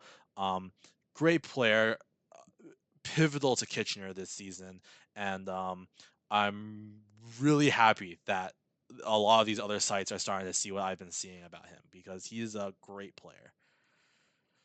Yeah, I haven't watched a whole lot of him this season, if I'm being honest, but I watched him a lot last season, and I liked him a lot. And you mentioned it, like he plays a ton of minutes on that team. On my first look, I actually had Tanner Lamb higher. I had him at 21, but I did have Cam Root at 28, and that was just the ranking I did before the prelim ranking that I put out. So he just missed out in that first round. But like I noticed him, like I knew he was a pretty strong defenseman in all three areas, and just the potential that he brought, the floor that he brought as a defenseman there. So I think he's a first round talent for sure. Um, and we'll see how high he goes in this draft. Like I think you see elite prospects ranking him 11, just kind of showing just the ability that he brings in all three zones. Like I don't think he's going to be. He's not like as complete as maybe like a Jackson Smith, who's kind of got a little bit of everything. And even if like Logan Hensler turns out the offense, like who knows with him? He's already pretty refined defensively too. But Reed is a pretty safe bet if you're looking for a defenseman. If you're looking for like a very solid number three defenseman, number four defenseman, you look at someone like Cameron Reed. So 16. It's funny that we have Philly picking here because this is a very Philly pick, and we Oh just yeah. mentioned him. It's Kashawn Aitchison. At first, and we kind of talked about this. I Yeah. wasn't huge on him. But I've watched him more and more this season, and I've grown to really love him, and I really fell in bloom love with him at the CHL game. Like he just asserted himself defensively, physically, just dominant presence. A guy that you really need and want to have on your team, especially on that blue line. He's been a product of really good opportunity with Boaki being out the entire year last year. His minutes jumped up tremendously, and he put up some decent numbers. And then you go to this season, and this is a guy, I think he was like third round pick in the OHL, something like that. And the Barry Colts did a really good job with him. 6 feet on the board there, but he plays a lot bigger. He just blasts through guys. Like there was a clip I posted where he threw a hit on someone. I forget who it was. It was someone on Guelph, but he threw the hit and then like launched himself into his own bench. It's just from the momentum of the hit. Like it was insane. And then he threw that hit. I think it was on LJ Mooney, a much smaller player on the Oh U.S. yeah, team, I remember seeing near the that. end of the period there. But yeah, just a crazy hit. And that wasn't like the only big hit he threw in that game. Like this is a guy, like a defenseman that you need to have on your team come playoff time when things get grindy and physical. I think this is a guy the Leafs have needed for years. Like I just a would love guy that is I would love an like Aitchison. not only a guy that whose two-way game is growing and whose offensive game is growing, he's got a really good shot as well, and that kind of comes with that power, that upper strength, right? Yeah. But also he's just such a pesky player to play against. Like you you hate to play against him, and I'm sure many top forwards are gonna say that Kashawn Aitchison might be the hardest player they play against because he Yeah, when just they do the is a combine pain in the interviews, ass. right? when He's they just a prick to play against, man. he Like is. seriously. Yeah, I mean, I But think I like him. He's still raw, but I like him. I've grown to really like him the big thing this I season. think So is when you realize when Canada took him to the U18s, he was like one of like what, like 3 or 4 draft eligibles on that team. Like I think it was yeah, him. I think it was him, McQueen, McKenna, um, Ivan Kovic. I think made that team. yeah. Um, and then and then the last one would have been Spence, right? So like 5 guys who made the U18 team, and he was one of them, right? And he played pretty big penalty kill minutes for them too. And like that's kind of I have him at 16 to start the year. And like now I have him at 19, and I dropped him to 30 in between because I wasn't sold on the puck playing ability and kind of that. I felt that his offense last year was a little bit more of a product of situation than talent. And I was like, if I'm putting him at 16, it means that I'm confident that I think he could become like a Jake Muzzin, Matthias Ekholm, where like he's like a number 3, but like really like you if you wanted to, you could play him as number 2, right? Like he brings you offense like a Devon Taves. Like he's probably Devon Taves is probably best suited as like the best guy on your second pair, but you could play him with a supreme offensive talent and he can hold his own offensively, right? And I just didn't really see that. And then of course the moment I dropped into 30, the CHL game happens, and I'm just like, man, like this guy is just like he's so and like the reason I moved him back up to 19 is because that is exactly where Stian Solberg got drafted last year, I think. And I think if there is a kind of like who if we're comparing him to someone from last year's draft, it would be a Stian Solberg type. And I think he's getting the early bump because he doesn't play for Valerenga in Norway or the or wherever he's playing. He's playing in our backyard here in Ontario for Barrie, right? And he gets that early bump because of it. But in terms of skill set, nastiness to play against, good enough skating, an offense that unorthodox, isn't really quite there yet in terms of being a connector, but has that powerful shot, so you can see the upside as a potential goal scorer and bomb threat. Okay, pause. Let's not say bomb threat, but as a shooter, as a shooter, like the way because Ekholm has like a really good shot as well, for example.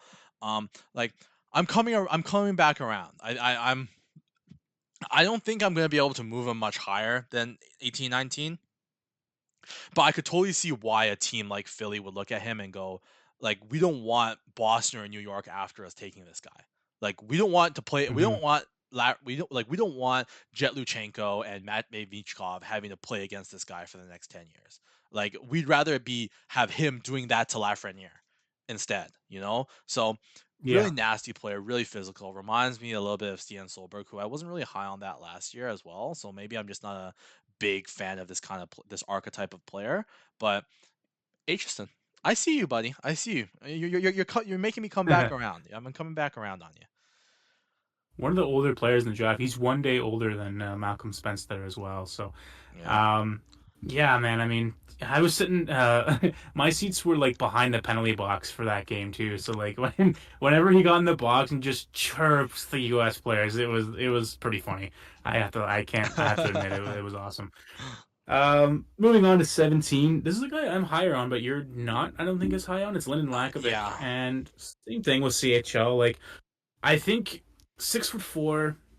He's kind of your prototypical power guy. I think like he's able to drive your net hard. He's able to get in behind defenses, and he's really good along the boards, and he's got a wicked shot. So pretty similar to the other WHL guys in front of him. I think the skating is like just good enough at this stage. Like I don't think he's amazing, but um, I think he's able to kind of mix it with his hands and kind of pace himself just enough to produce in that league and be an impact in that league. So, Lakovic last year played in that Moose Jaw team that was really, really good. I don't think he produced quite as much, but last year, but no, he's. I think I like him as like a solid like middle six guy. Like I don't know if he's much of a driver, but as a complimentary guy, I don't think he would be too bad of an option at around this stage. I have him a lot higher, but I just like his power game really. I like his complete overall ability on the ice. So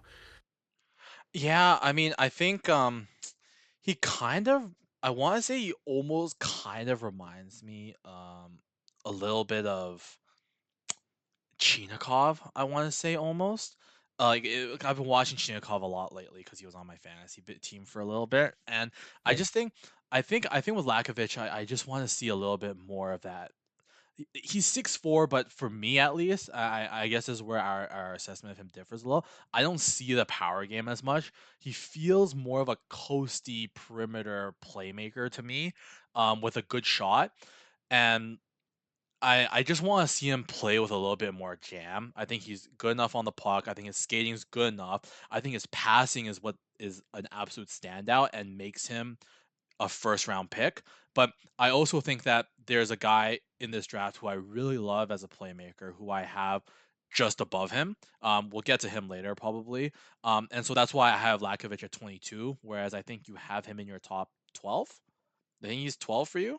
Yeah, I think he is. Yeah, he's number 12 for me. Yeah, Yep. and that's where he comes down to 17, right? And it's not that I don't like Lakovic. It's just I want to see him play that true power forward style game. I want him engaged on board battles. I want to see him driving the net more frequently.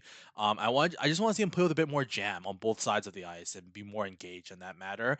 Because as a connector, as a passer, a playmaker, his vision and his hands, like it's very good. Like that's what you want from a potential power forward, but he just doesn't quite play with that level of intensity yet that I want to see from him. And so until he does that, it really is just the playmaking that's a standout to me, and I can't really justify moving him too high on my board because of it. Yeah, that's a fair assessment there too. So, um, moving on to number 18, we have big defenseman. Just went to the Seattle Thunderbirds. Radim Murtka, right-handy. Or is he right-handy? Yeah, Yeah, right-handy. Sorry, he's already. 6'6". He's producing well so far for Seattle. I think him and Fiddler are pretty similar in terms of breaking out the puck really well and transitionally. Both are standouts, but I think Murka, for me at least right now, has a bit more of the offensive upside. And we're only about 7, 8 games deep, but you know, in Seattle, not the greatest team in the WHL, but he certainly produced on that back end, which has been a big help for Seattle. They have another prospect here, which I don't think is ranked in our 32, but you know, I think he might be, but just in. Because I think okay, I have him decently high. okay, fair enough. But anyways, yeah, I mean the 6'6", like the skill or the size, anyways, is really tantalizing. And if he's able to produce for Seattle, oh boy, that's a it's a pretty interesting prospect, you know. And we look at someone like Silayev who went high in the draft, and we weren't really in love with his offensive upside. But you know, who knows about Silayev if he was in the WHL? Maybe this is your sort of comparable here, but. Mm. Um, yeah, just a real interesting prospect. He played in the Czech Pro League for a bit. Wasn't really a huge standout there, but he's gone to Seattle, and it's been a different story so far. So just an interesting prospect to keep an eye on. Yeah, he was kind of getting buried over in the Czech league, and that's why you're seeing a couple of these guys come over. Like Radivojevic, who's a guy we were both really high on early in the season. He's a guy who couldn't make it in the SHL, so he came to the USHL. Merca is like, like that gold medal game at the Helsinki Gretzky sold me on him. Like he played like 35 minutes that game, including Hmm. overtime. Um, like he was power play one, PK one, and the extra attacker for Chechnya at that tournament. And yeah, it's like you mentioned, I think he's a souped up he's a bigger, slightly faster, with a better shot version of Blake Fiddler, who I was like high on in the preseason as well. But Merca is a nice little is a great player, not little at all. Great player, really physical. And I think that in like a best case scenario type of situation, this is a guy who can play power play one, penalty kill one for you. If the offense comes around, right? But that's the issue, right? That's why I don't have him up there with Jackson Smith or Logan Hensler. It's like the offense is like he's very confident with the puck, but there's no rhyme or rhythm to it. And his defensive game is like because he's big, he's good. Like he's good defensively because he's big, but he doesn't he like his gap control and his decision making on breakouts is not unimpeachable, if that makes sense. I think Hensler is the gold standard in this draft class for like defensive poise, decision making at his own end, gap control, and clearing the front of the net. I think Merca is like a little bit below that. He's just not quite as refined. He's got a lot of growing to do. But the upside is undeniable with him, and I I really loved his Helinka Gretzky, and that's when he really got put on my radar in terms of being a first round pick. Um, and again, great start of the season for Seattle for him after coming over from overseas. He's continuously risen on my board. He's up to 16 now, so great player, great player. I'm excited to see how the rest of the season goes for him. Excluded from the World Junior Championship, which is unfortunate. But Yeah, there was a few players in that team that got excluded too, like Dominic Badinka, who were big on. yeah, Maximilian There's a whole Coran. story there. So Karan, yeah, we had him ranked, and Benak isn't there either. And you Yep. look at him for Czechia in the past, right? So interesting decisions there for Czech. But I For would have liked sure. to see him at that World Juniors because I think he would have actually been a pretty solid option. Just looking at the Olympia tournament, but number 19 is Jake O'Brien. This is a guy that I had ranked pretty high. To start, I think he was right around like the high teens. You can't At blame least for you. he was for a little bit. I can't remember what he said. Yes, and this is a prospect that last year won the OHL Rookie of the Year, point a game player, and he's continuing to still get better and better by each game. I think the big thing with him is that he's kind of similar to a Merrick Van Acker, where he's able to produce, but the defense isn't quite there. He's not really strong where he needs to be defensively to kind of strip pucks away. He's very good in transition, but I think he kind of relies a bit solely on his teammates to get to get the dirty work done for him. But I think once Yeah. he has the puck on his stick, he really wants to make a play happen, and he's really smart. Like he's able to get behind defenses really well, kind of get in their blind spots a bit, and find open areas. So he's a playmaking center first as well, and it shows on the ice. He doesn't shoot the puck a whole lot. He had like 20 goals I think last year, but maybe I could see him shoot the puck a little bit more. But as a playmaking centerman, like he's among one of the better ones in this class, I would say. So, and with a little bit of development in his own end as well, I think we're looking at a potential steal here at 19, 20, right? So I think he Yeah. definitely has the talent, at least the offensive talent, to go high. Yeah, I was really low on him to start the year because his Helinka Gretzky was really not good. They played him with Romano and like a rotating cast on his other wing, and the reality is like the reason why O'Brien's been so good is because he's had a guy like Vanacker and Lardis on his wing, right? Like those guys can shoot the hell off out of that puck, and he's an incredible Hmm. playmaker. So like if it works, right? Whereas like with Romano, Romano's been more of that like two-way energy forward type, and they played him with Kindle, who's another playmaker, and like it just didn't work. You had three guys, none of them could shoot the puck in the net, and it resulted in him trying to force shots and force his way through. It just wasn't a great showing for him. He's been super productive again. I think that processor in terms of being a passer versus shooter for him is still a little. I'd like to see more balance there. I'd like to see him improve that kind of internal processor. Defensively, I think needs growth as well, but he's one of the best playmakers in this draft. And we've seen guys like some of the best players in the league are elite passers, and O'Brien's got that skill to a T. He can fit the puck in anywhere, and he's got a good enough shot, and he does work hard along the boards and when he's forechecking, so he has that kind of motor offensively. But we just need to see him refine and put it all together offensively, and I think when he does, he could be scary good, like top 10 in the class type of good. But he just hasn't shown that level of consistency yet. And until he does, I'm hesitant to move him out into like my top 20. He's just out of that range right now. But again, like I have him above Lakovic, who I think has similar issues, but is taller and bigger. But O'Brien, I think, is the superior passer. And because both of those guys, like their main calling card is their playmaking, I personally have O'Brien just ahead. But Lakovic at his size is tantalizing, of course, in its own way. So, very similar players here in this next range of picks, but all great. all potentially could develop into being steals, because they have that upside. Another guy that we have to finish off the top 20 is a guy I've been very high on, very low on at times. It's Cole Rejny of the Victoria Royals. Now the WHL class is very strong, as we've mentioned. So maybe he's pushed a little bit lower because the guys above him have just performed really, really well. But I think the problem with Rejny for me is that when he's on it, he's on it. Like he's hard to contain. He's creative, but off of it, he's just kind of invisible. And the first thing, like an example for me, was CHL. Like there were the guys on that team that performed much better. Like I don't think Rejny really had too much going in that game.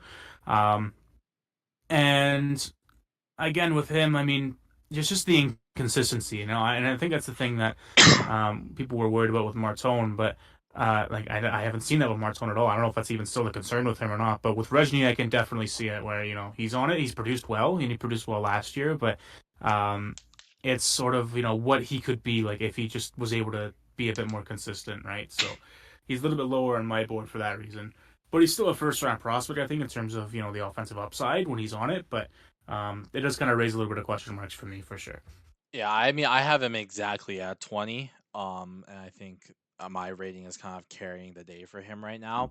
I just really love like all the film that I've gotten of him. Like Halinka, he got kind of demoted throughout the tournament, but he was great. He was great in the top six to begin with. Really fast player, like played with a ton of jam at his size, despite being a smaller forward.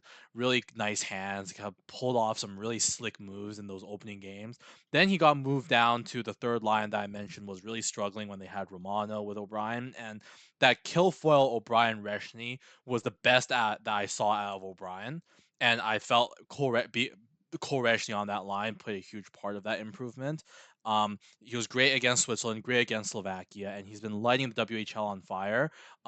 Haven't watched Victoria too much, so there might be kind of that waning of consistency, and so perhaps my ranking of him is just based off of all the good that you've mentioned is in his game, but the consistency is lacking. But when he's on, which is when I've been watching him, I guess he shows up for Canada. When I've watched him, he's been very engaged. He's got a pretty good motor in my mind. So he's at 20, but it's a very deep forward class, and there's a lot of guys nipping at his heels right now. And then moving on to 21, another WHLer, Benjamin Kindle of the Calgary Hitmen. Again, a player that produced very well last year and is continuing to do that this year. It's the playmaking really for him, as you kind of mentioned with O'Brien. And, Kindle's the outright playmaker, very creative, able to find his teammates pretty easily, in any way really. And as another 5'10" smaller forward, he's able to kind of stand out where it doesn't look like he's 5'10", right? So, and that's kind of the thing with this WHL class too, is they're smaller, but they don't always play like they're smaller. So, and that kind of goes back to the point that we alluded to, that we're a bit nervous to rank these players a little bit high, but with Kindle is another one that it does feel a little bit different. So, he's playing on a really good Calgary team, Yeah, just that add have Jaeger. produced well. So. Yeah, No, exactly. So Jaeger. No, Jaeger was on the Hitman, right? Did he get Jaeger's with Lethbridge now? I'm thinking of someone else, but yeah, you're thinking of someone else. yeah, I'm They thinking of added someone. Tanner Howe. That's who you're That's thinking who of. it was. Yes, Tanner Howe. Yeah, yeah. So big aspirations this year, and I mean, Kindle's no slouch. He's a prospect that can really produce for them. So Yeah, I mean, I really like Kindle because his reputation, as you mentioned, is playmaking, and I think that's his first and foremost skill set. But I also think that he's got a bit of like you mentioned, like a power forward almost vibe to his game. Very mhm. like he doesn't lose the puck easily. Like that's the underrated part. Because like a big thing, for example, like Nick Robertson, right? Like production wise in Nick Robertson's OHL career, very comparable to a guy like Kindle, right? Outrageous offensive numbers. Robertson lean sniper versus Kindle's playmaking, but the big difference is like Robertson, and we've seen at the NHL level, is every time this guy gets a tap or a cross check or like a nudge, this guy goes flying.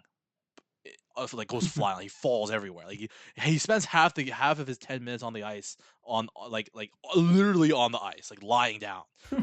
Whereas Kindle is like the game against it was either Slovakia or Switzerland, where like there were like 2 or 3 guys like hounding him because he had the puck in the slot, and he just wouldn't lose the puck. Like he fought off 3 guys to get the shot off, you know. And like there was another one where like he was getting double pressured, and he just muscled his way to a zone entry, didn't lose possession of the puck, and then dumped it in so that the rest of the team could come in and the 4-3 could come in, right? Like that's like another hallmark of his game that I think is really underrated. It's his ability to be a great playmaker, but have that lower body strength and that power style of game to not lose the puck when teams are pressuring him. And that's going to be a really important skill set for a slightly smaller forward at the NHL level, right? Like you need to be able to maintain that contact balance to hold on to the puck, because that's how you get that extra second to make that pass, right? That's what something I think is underrated about Mitch Marner. As much as everyone hates on him, like Mitch is like surprisingly good at taking contact, taking cross checks, and hanging on to the puck to make the play. And I think that's something that Kindle does really well as well.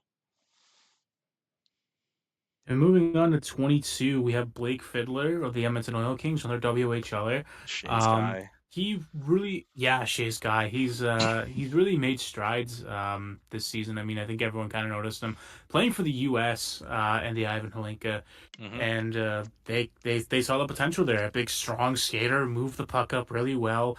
Um, Produced in that tournament as well. Going to Edmonton, he hasn't produced quite as the same. I think he's still raw in that side of his game, but no, make no mistake. I mean, his breakout game, his transition game, I could totally see it. The speed he's able to bring the puck up the ice at his size. He does really remind me a little bit of like a Charlie Ellick type, who I think we were big on, even though he was in our second round, right? Like Yeah. just a bit raw offensively, but in terms of his strength, really good skater for his size as well. Like I think he's a bona fide first round pick. I'm not sure where he'll go in the first round, but he's got the size to go a little higher than where we have him too. 'Cause, NHL teams love that, and he's a right hand D, so those are very valuable no matter how you pick it. So Yeah.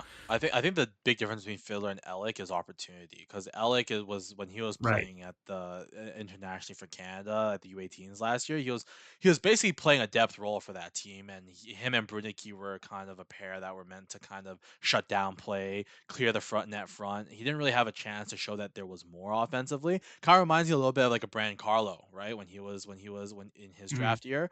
Fiddler is the same, big, physical, athletic, and he had the opportunity at the Halinka this year to, because America didn't bring any offensive minded play drivers outside of Carter Murphy, who I'm not super sure is really draftable. Like he was basically their only catalyst on the blue line for play driving. And so he had that opportunity. He could show scouts that like, hey, like there's more to my game than you might think. I agree. Offense has dried up a little bit for Edmonton, but I could be wrong, but I don't think Edmonton's been very good this year. So um, there might be a little bit of that playing into it as well, where he's not playing with as much talent as he was doing. But to be fair, the U.S. at the Helenka was not a very strong roster either. I think Ben Cavan was probably their best forward at that tournament. So I mean, Fiddler, he's been a guy I've been keeping my eye on since the preseason, because I noticed that he was going to be playing with Holinka, the Leafs draft pick from last year that I know you were high on. So Mm. yeah, like not like I said, developmental defenseman with big size, really good skating, and right hand shot. NHL teams love that. So yeah, like you said, could go higher even than where we have him. I think a good example too was at the CHL game where he's an American defenseman, but I think he was far and beyond the best American defenseman on the ice that night, which is kind of funny to say because he was playing That's on the what. other team. But That's how you got I the think I invite. think it speaks volumes. Exactly right. So, 23, we have a player that I don't really have ranked in this range. I just haven't really watched him enough to be quite honest. It's Blake Martin. He's got his fans out there. He's really important to that Sioux team, and I recognize that. I honestly just haven't watched him quite enough. So. I'll let you Yeah. take this one. Yeah, I mean, Brady Martin's one of my favorite players. I have him super high, and I think that's why he's in the ranking. I have him at 17. So like that Mhm. kind of like balances out the fact that you don't have him ranked in the top 32. Um Yeah, I have him like a fringe first rounder, if anything. I think yeah. he's like just at the very top of my second round, just out Yeah. of like technicality. I know he's got a really good motor. That's about all I can say for right now. I haven't actually been able to dissect into his play as of late. So, He's like 6 foot, plays like a power forward. Like he's got a good motor, he's got a good shot, he's got soft enough hands, and he's just engaged physically with like he's a skilled 6 foot player that is strong in his feet and plays like a power forward. Like he was one of Canada's unsung heroes at the Hlinka Gretzky because he was a guy that after a really rough first game, his play just improved throughout the entirety of the tournament. And he's a guy who I thought was going to get moved up to the third line at some point because that third line was really struggling. They kept him on the fourth line, but he was easily Canada's best fourth liner the entire tournament. Played with increasing physicality throughout the tournament, was always engaged in the action, winning puck battles, great along the cycle, and he's showing this year that obviously he's got the great intangibles, great motor, physicality, but his offensive skill set is shining through. That shot is really shining through. He had that hat trick a couple weeks ago, and he's been basically the center of the Sioux Greyhounds offense this season, one of their go-to options on the first unit power play, and he's been very productive, right? And I just think that with that blend of play style, motor, and him showing that he can do it as the main guy, I think he's a first round talent. Like I think that I have him in that kind of Cole Rejny, Jake O'Brien kind of tier of players. Like the offensive dynamism isn't quite there, but I just think his game is so translatable to the NHL level, that NHL teams are gonna love him when they dig into his tape and they're talking about who they want to draft. He's a middle six forward that's gonna bring it every night, and he's got more than enough skill to put up points in the NHL. All right, and 24 is a guy that I like as well, but he's not in quite in this range. Kind of the same as Brady Martin. It's Cullen Potter. He plays for Arizona State this year, so he made that jump from the U17 team right into the NCAA, which is well documented. I like his game. I mean, he's able to produce down there. It's been a cool little story to keep an eye on as well as a prospect because there you don't see many players make that jump at that age to the NCAA. So it's been really cool to watch. But he's got a motor, man. He's skilled. Doesn't really give up on plays, and he can produce really well. He's really smart and both on and off the ice, I guess, because he's playing NCAA at this stage. So. But no, I like him a lot as a prospect. I think this is a good range for him near like the end of the first round, maybe a fringe first rounder. But I like him. I think he's there's some upside there to him for sure. Yeah, he's another guy that I think you had him just out of the first round, but because I had him at 18, the average That's right. ranking dragged him up a little bit higher. David Sod over at Dauber Sports is a friend of mine, and he's really high on Cullen Potter. I think he has Cullen Potter like six or seven. Like he has him right after Oh yeah. Eklund. Um, and like he's been chirping in my ear, and he's been telling me like Colin Potter is the truth, and like I had him like kind of at the fringe first round at the start of the year as well, and then I moved him just into the first and the other one, and now I'm much higher than on him obviously, and like it's just he's only like I think about half a point per game in the NCAA right now for Arizona State, but like his skill set is so dynamic. And I think at this stage of the draft, when you're talking about like 18 to 32, you want to bet sometimes on upside, right? I talked about that with a guy like Justin Carbonneau. Like he's he's been the most dynamic player, I think, outside of James Haggins in the NCAA. In terms of draft year eligibles, not to be fair, not a huge selection sample size. I think that it's literally just those two guys, so that might not be saying Yeah. much. But he's been wildly impressive, right? There were concerns that being 5'9", playing against older players, how is he going to be able to handle the physicality? I think he's handled it fine. He's using that skating, he's using that elusiveness and his kind of deceptive dynamism to throw defenders off. He's always changing directions, got great playmaking, great vision. And I think, again, he's 5'9", so like damn, you know what I mean? Like he could be this year's Max Swanson or Alex Zetterberg, where super high on him, he gets drafted in the 7th round or undrafted. But he's playing the NCAA. I think that has to mean something, right? He's challenging himself with a tougher league than the USHL, and half a point per game as a draft year eligible isn't bad at all. And The way he's been getting those points, how elusive and how much he's flashed on the screen in the 2 games that I've been able to watch of him, I just like I can see the vision. Like I can see why David Sod has him top 10, and I'm not ready to go that far. I don't think I ever will be, but I think I am comfortable with him in like a top 20 range. Just because of the potential upside. And the league is they're going back to big power forwards with skill, but there's an increasing range here where the smaller players are having success, and I think Colin Potter could be one of those guys. All right, and over to 25, we have another American forward. It's a pretty lowly year for the U.S. program. Yeah. Top forward here is William Moore.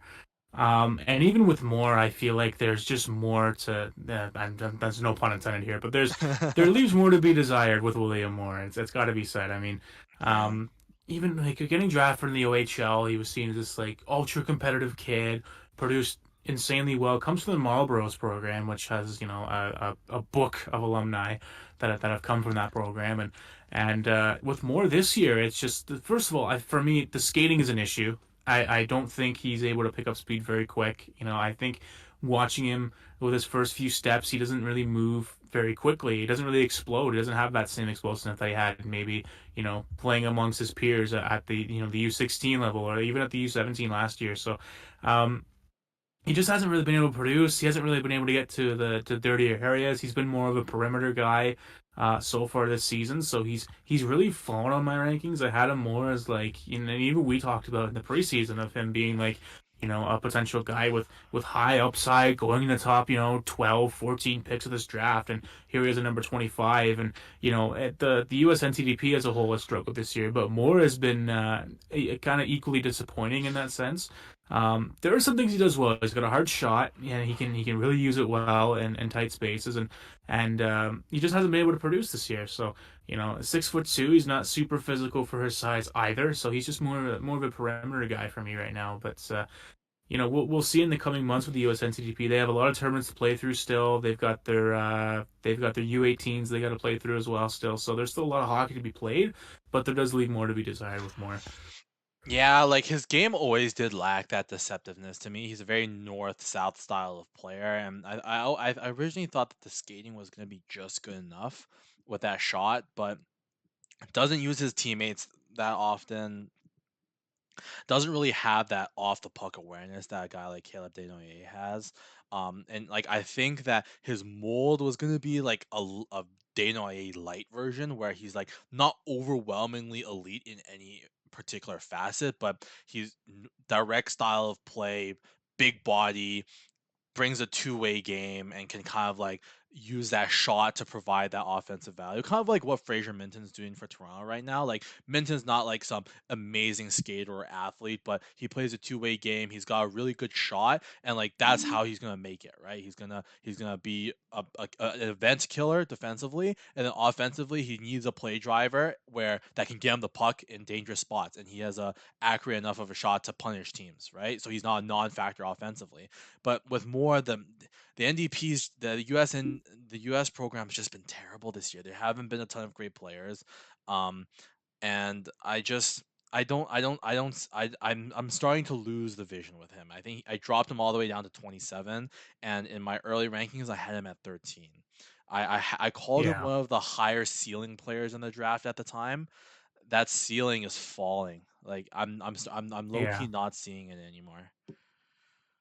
Yeah, I mean, either it's been quite a disappointment, and he's not the only one that has really fallen this year, but he's certainly one that I thought would be a lot higher at this stage, or maybe not higher, but I would have like higher upside at this stage, right? Like a guy that would be firmly in the top half of this draft, but it's just not been it, and he's been falling since. So, 26 is Jacob Eves Wozniak, name that I'm trying to learn still, but he's kind of an interesting one too. Like he's big. He's 6'3". Um, kind of plays physical, but he doesn't always choose to play that way every night. It kind of seems like there's a different style of play that he brings to the table in every game. But plays in that J20 league. That Halenka that he played wasn't great, and this is from a guy that we had in our top 10 pretty solidly to start the year. Like he produced really well last year Yeah. for the J20, but again, just another guy that's kind of been falling a little bit on some boards. Yeah, I mean, I think the big thing with him is he reminds me a lot of Hemming from last year, who I was Yeah, really high on. I know Austin Kelly at Dauber is still high on Hemming. I think Hemming was like a top 15 pick for him, and Dallas, who is grad drafting, loved him. So like, what do I know, right? But exactly right. for me, it's like JIW is just he's not engaged on the puck. Like he's a guy again, like kind of like a McQueen, where he prefers to kind of be the floater, the third forward. He's not really in on the forecheck as much, but like when he wants to be physical, he can be like you meant like as you mentioned, because at the Halinka the offense wasn't going, but he was like blowing guys up on who were along the walls and closing gaps because that's all he could really bring, right? But he's got a good shot, good passer, super productive. Really slow start to the season for the J20 National for Lulia, but he kind of turned that around, and then I think he just made his SHL debut like earlier this week, so he did finally get the call up. But just there's just not enough for me to put him higher because I think there's a disconnect in his game. I don't see the translatability of his skill set because with a bigger guy who's not the most fleet of foot, he's obviously worked hard this past offseason to improve the skating, but it's still not great. Like if the skating isn't great and you're not really attacking the middle of the ice and you're more of a perimeter centric passer and you don't want the puck and you're kind of your physicality comes and goes and kind of wanes, like that passing skill set and those hands and that above average shot, like those are three very segmented things. There's nothing to kind of combine them together to give him a cohesive, efficient game that will translate at the next level. And so, power play threat for sure, but I don't see the translatability 5-on-5. And as a result, he's a guy that's falling. And I think he's going to be a guy that falls on a lot of boards this year with how he's played. Yeah, there's a lot of room to grow for him in terms of the consistent side of his game. But I mean, when we look at guys like Eklund and Frondell that are playing in the Allsvenskan and are playing well in that league, and then you have Wozniak, what I mentioned before, that J20 league, which is kind of a tough league to evaluate from time to time. It leaves more questions than answers with him. For sure. Um, 27 is Adam Bennock, and we kind of alluded to him beforehand. I mean, had a bit of a slow start in the USHL, and to be fair, I didn't expect him to actually play in the USHL this year. I think that was a bit of a surprise for me when he signed there. But at the time of recording, I think he's running a 13 game point streak, so he's just heating up. He's And heating up. we saw at the Halinka how he's able to just be dynamic, just be buzzing around the ice and stripping pucks from people and just finding space for himself for being a 5'7" guy and using his line mates well. And I think he's the highest scorer. He's most productive player at the Halinka tournament ever, and it shows on the ice. Like he was the dominant force at his age group there. Now playing the USHL, he hasn't been quite as dominant, but like we mentioned, he's still heating up. He's still showing those same traits. Um, and we'll see where he comes draft time. I'd love to be a fly on the wall on an NHL front office talking about Bennock as an option for their team because I don't really know where he would land on some boards. I think he's kind of all over the place, and especially for us that had him high to start the year. And he's low here just really because of that slow start. So I would thought it would have been a lot more interesting to see him in that pro league to see how he would kind of develop there. But maybe we look at him as like an Adam Juracek type last year. Remember, like he kind of went in that league a little too early. So maybe it's more of Yeah. a benefit that he's playing in the USHL league. But he's heating up. So I mean, again, Yeah. no World Juniors for him. I But think he's got like 24 and 26 or like 26 and 24. So like he's yeah, got like a sustained stretch of really good play now. The thing just comes down to like the start of the season he was basically playing fourth line for Youngstown. I guess they were trying to help him yeah, adjust, but I don't know why they would do that. His exclusion from the World Junior Championship prelim roster was unfortunate, as we mentioned earlier. Like, it would have given us an opportunity to really watch him against some of these other top end talents. And like even at the Hlinka Gretzky, like Canada was throwing like 2 or 3 bodies in there just to negate him Yeah. on the penalty kill in 6-on-5. So that just shows like how much of a threat he is. But the size is gonna be a concern. We don't know. Like, that's why like I'm a little bit higher on a guy like Colin Potter, because at least he's playing against a higher level of competition in the NCAA, right? Like, he's going out and challenging himself. But Knock feels a little bit like he's almost hiding from the pro game because he thinks it might be bad for his draft stock if he struggles. Um, Whereas with the USHS, like, it's gonna be a very similar league because you're playing with junior players, and even though the ice is small, like, you can still tear it up offensively. So that's why I'm a little bit low on him. Might be a bit unfair. And I have a similar criticism for another player that's gonna be around this range that we also had really high to start the year. But yeah, I like him a lot, and I think that last year I would have kept him at 18, 19, but again, scarred. So we're gonna have to drop him a little bit. 5'7" is just too short. Too short. Yeah. Can't ride the roller coaster, unfortunately, so too short.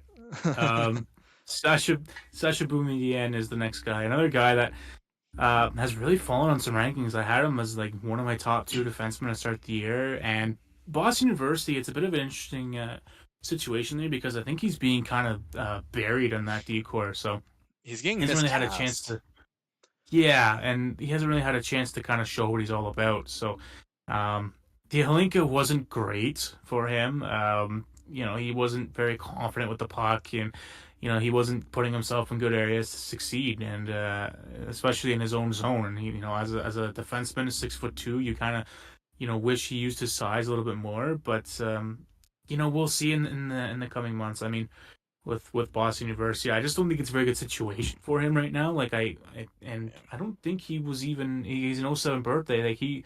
I thought he'd be playing USHL again this year, but he ended up going right to the BU. So Yeah, I mean, like, so much of his value is being the power play quarterback in the USHL, and that's where his skill set really shines. Very decisive playmaker, really hard shot, and like his skating, I think, is pretty good. It's very smooth skater. All Swedes are, I find, Swedish defensemen are great skaters, but like, he's not a burner by any means. So the power play is really where those offensive instincts can shine. But obviously at BU, Cole Hudson plays at BU. So Cole yeah, Hudson's going to run power play 1. And they've almost cast him, he's 6'2", but his gap control and you know, his defensive IQ is a little wonky. I don't love his processor in that sense.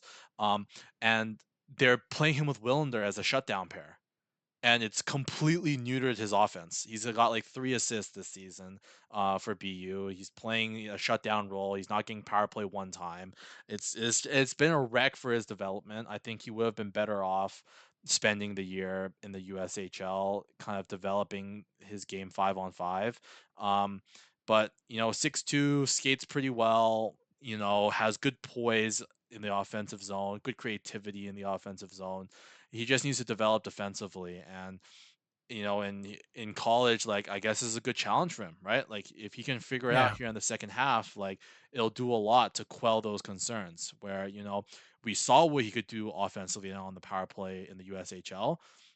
Teams are going to be aware he doesn't have that opportunity right now in college, but if he can raise his level of defensive play and show some offense 5-on-5, he could be right back up there in that top 15 for a lot of NHL front offices. Because it's like, well, like, let's see what happens in a year or two when Hudson goes pro and he's running the power play 1, right? Like, if he's improving the rest of his game and then he gets power play 1 back, like, that might be a top player in this year's draft class.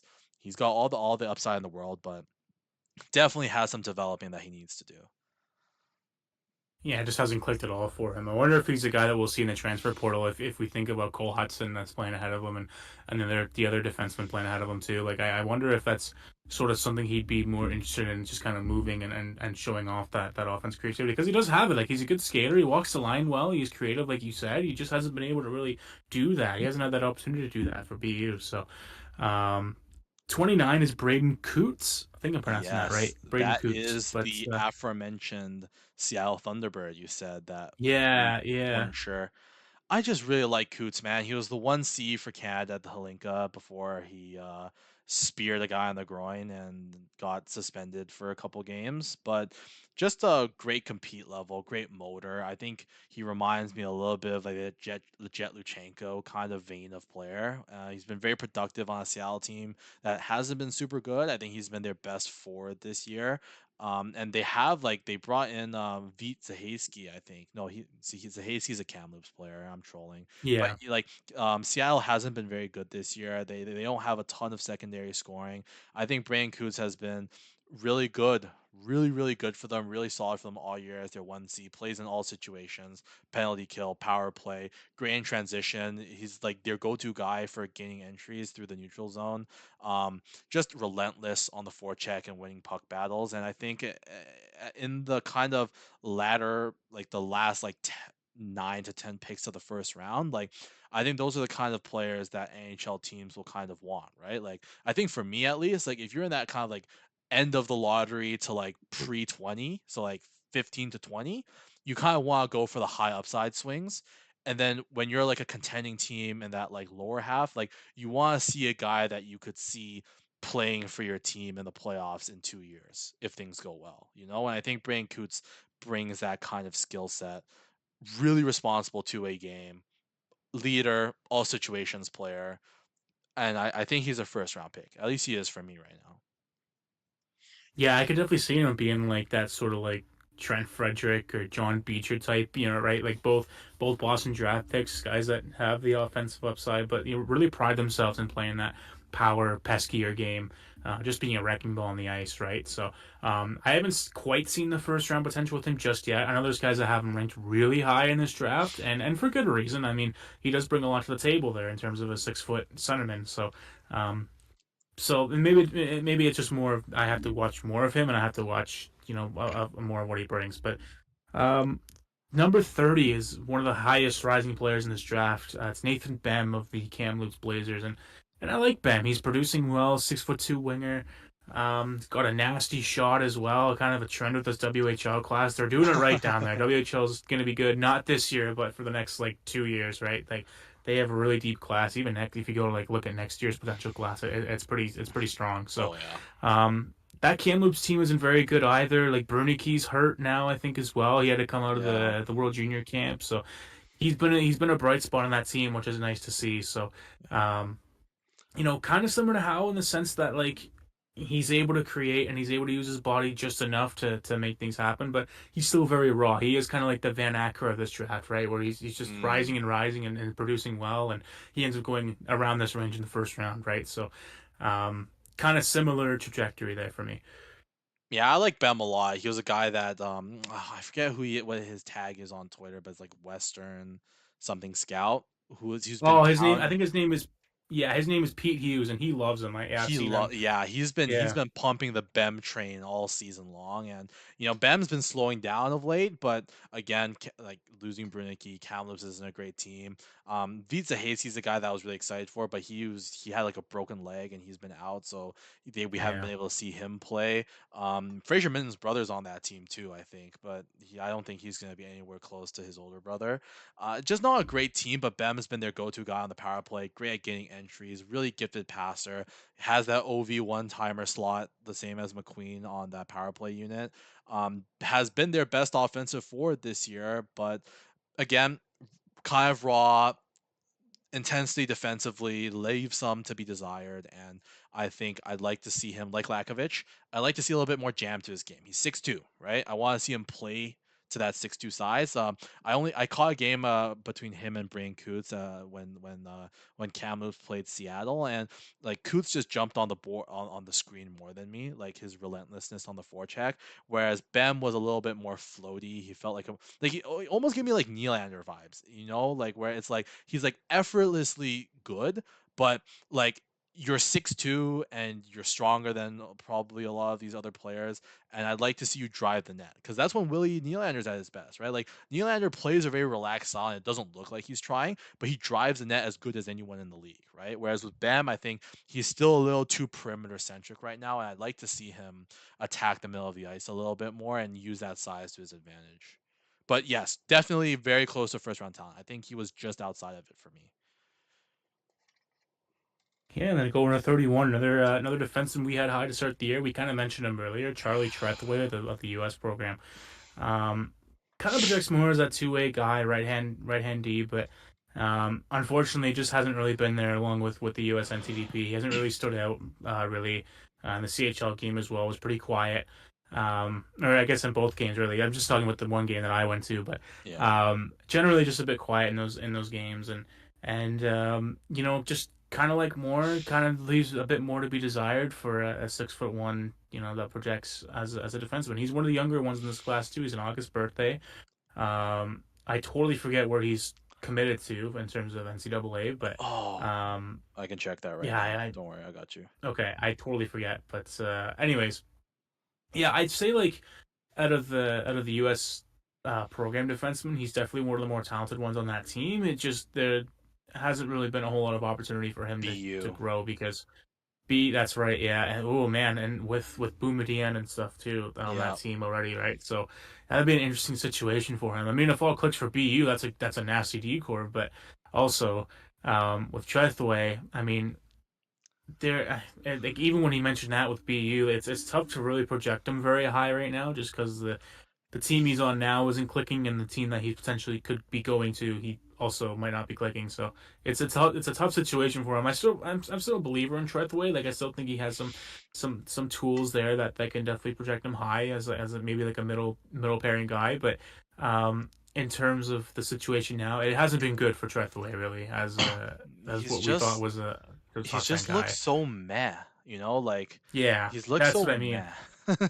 Like there's not like I was hoping that I was gonna be able to see some development from him in offensively to kind of like take that next step, because he did show some signs last year of being like that's why I had him higher than Logan Hensler because I thought like this year was gonna be a big year for him as an offensive breakout because I liked his passing ability. I think he is a more natural feel in terms of offensive instincts than a guy like Hensler who relies on his athleticism, I think, a little too much at times.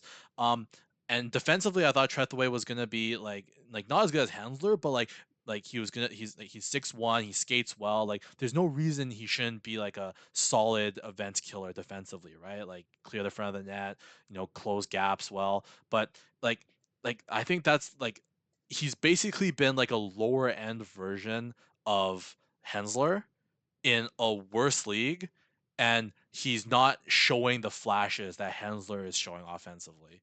And as a result, like if that's the case, then like he has all the tools, but until he shows us something, like I can't in good faith keep him in the top 15 like I did for like 2 months. Yeah.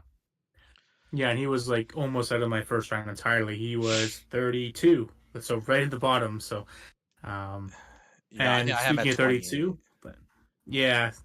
So speaking of 32, we have Luka Radavojevic, who I actually don't have ranked. I actually had to drop him a little bit, but on Muskegon now, in opposed to Oribro, who had a lot of prospects that I thought were highly talented at this stage, but um, a little bit undersized for a defenseman too, right hand D. I had him. It's funny in my notes because I had in my notes that if he was going to play SHL, it looked like this year. So I thought, oh man, if he Yep. can produce well in that SHL, right? Like he could, if he 5'10" defenseman, he could push in the rankings. But it hasn't really been that way for Radovovic so far, and he's also one of the older ones in this class. So um, hasn't really clicked so far for Muskegon.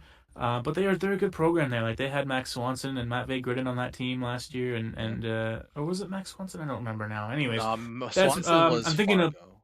You're I I'm think thinking of Boisvert. Boisvert, yeah. I'm thinking of Boisvert. Yeah, Yeah, yeah. So they Boisvert they and have a good Grin. they have a pretty good program there, and USHL is a growing league. So I think development wise, it hasn't been great for Radivojevic. I think he's just having an okay year so far. Not really what I was expecting, but it's the size really that's a bit concerning. He's not like a Thomas Galvas for me, where he's able to zip around the ice and make plays all over the ice. It's a little bit different in that sense. 10 assists so far in his 19 games. So he'll be playing at the World Juniors though, which I'll be excited to see for And to be Slovakia. fair, he So always plays well for Slovakia. I think he won defenseman of the tournament. yeah. Was it the U18s last year for Slovakia? Oh, you could be right. Yeah, I yeah. think so, So right? Like that's where he kind of got on my radar because I was like, oh, a Slovakian defenseman winning defenseman of the tournament. But yeah, the big thing with him is his skating's not elite, and I like his processor, but I don't love it. And a lot of his plays last year in the SHL slash J20 National was his ability to kind of like almost like Yakimchuk esque is like drive the puck to the net for scoring opportunities. But that wasn't gonna that style of play wasn't gonna jive at the SHL, and it that's the guy I was talking about when I was talking about Banak, where it was like a guy who we had highly touted because I think I had him at 15 at one point, and you had him in your top 20, but it was because like we liked the skill set and we thought he was going to prove us some stuff in a men's league, and then instead of going to the men's league, he kind of lost the battle, and then instead of like trying to gut it out, he like cut it and ran back to the USHL. And like I'm sure like for it makes sense from a playing time perspective, but from a draft analysis perspective, it's just tough to give him too much cachet for being decent for Muskegon when we were really expecting him to be playing in the SHL. It's just two different classes of league. And like playing in the USHL isn't going to answer the concerns that we have about his game. So he's a guy that's definitely going to drop. Yeah, and even like when you go back to last year, it was kind of a breakout year for him because he didn't really produce all that much up until that year. Like I'm looking at his stats here. He played like U18s a little bit, like for that Arebro team, and like he produced okay up until he jumped up a rank. So maybe it was a hot streak last year and we got ahead of ourselves. But and like you said though, at the Holinka, he was fantastic. Like he was great in that tournament, and he went to the J20 again this year and didn't really play great, and then ended up not playing in the SHL this year. So there's a lot left to be desired, I think, with him. And like I mentioned, it's not like a Galvas where he's able to make plays and zip around and show why, as an undersized defenseman, he brings value offensively, right? And Yeah. Radovojevic just hasn't had the same. So he's not committed to any like NCAA team or anything. So I don't know where he's going to play next year. But Yeah. interesting prospect there for sure in terms of upside, but just hasn't shown it. All right, we're gonna wrap it up now, but before we go, Nick, I'll let you because I think the calculation thing was a little bit flawed, and I because I have more players ranked, I think a couple of more of mine snuck in. I'm gonna give you the Sure. floor here for 3 minutes, or to just pick any two players that you want to talk about that we didn't talk about today that you're a fan of that were in your rankings. I'm gonna bend the rules and do three because I want to talk about Sounds three. good. Jack Murtagh of the U.S. program. I think you were really high on Teddy Stiga as being a hardworking, finesse player for the program last year, and I think Murtagh kind of brings similar qualities. He's really hardworking. He's been a standout on that team. I think he's been like one of the bright spots offensively. Him and Conrad Fondrick as well.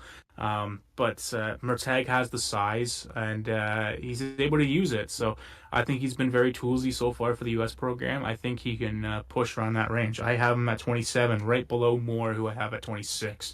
And if Moore doesn't continue to improve, or if Murtagh impresses me a bit more and in more showings, he might be right above Moore as my top U.S. program player. So I think he's worth keeping an eye on. I want to mention Lev Katzen as well. He's a guy that I had in my first round to start the year. He's pretty little. I think he's like 5'8", something like that. But he played for the Green Bay Gamblers last year. Came from the Marlboros program as this highly touted OHL forward. He's committed to go to Penn State. He's gone to Guelph recently, and he has 13 points in his first 6 games. He's Whew. really just blown up offensively. For a Guelph team that isn't that great, they kind of like Luchenko's going to be gone now as well. So he's going to be interesting to watch because he can really produce, and he's got a lot of flair to his game and a lot of speed.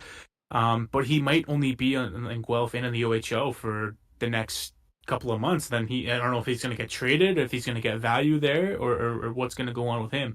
The whole NCAA OHL thing or CHL thing has just been so fascinating, and he's been one of the catalysts for it because he was playing well in Green Bay, but nothing like too spectacular, just under a point a game. But he's gone to Guelph and he's ripped it up. He's been really fun to watch, and for me that had him at the end of the first round, he's still there for me, just based on how I've seen him.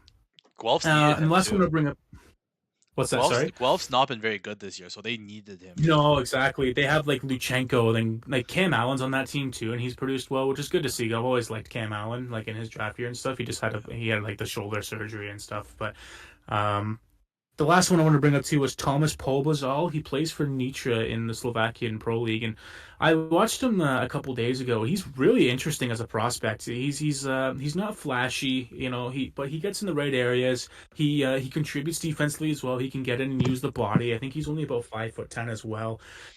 Played a bit for that Nitra team last year. Played pretty well, but he's playing in a lot of situations for in the men's league already, and it being the Slovakian league, it is the same league that guys like Simon Nemec came from and went second overall in that draft, right? So, same team as well.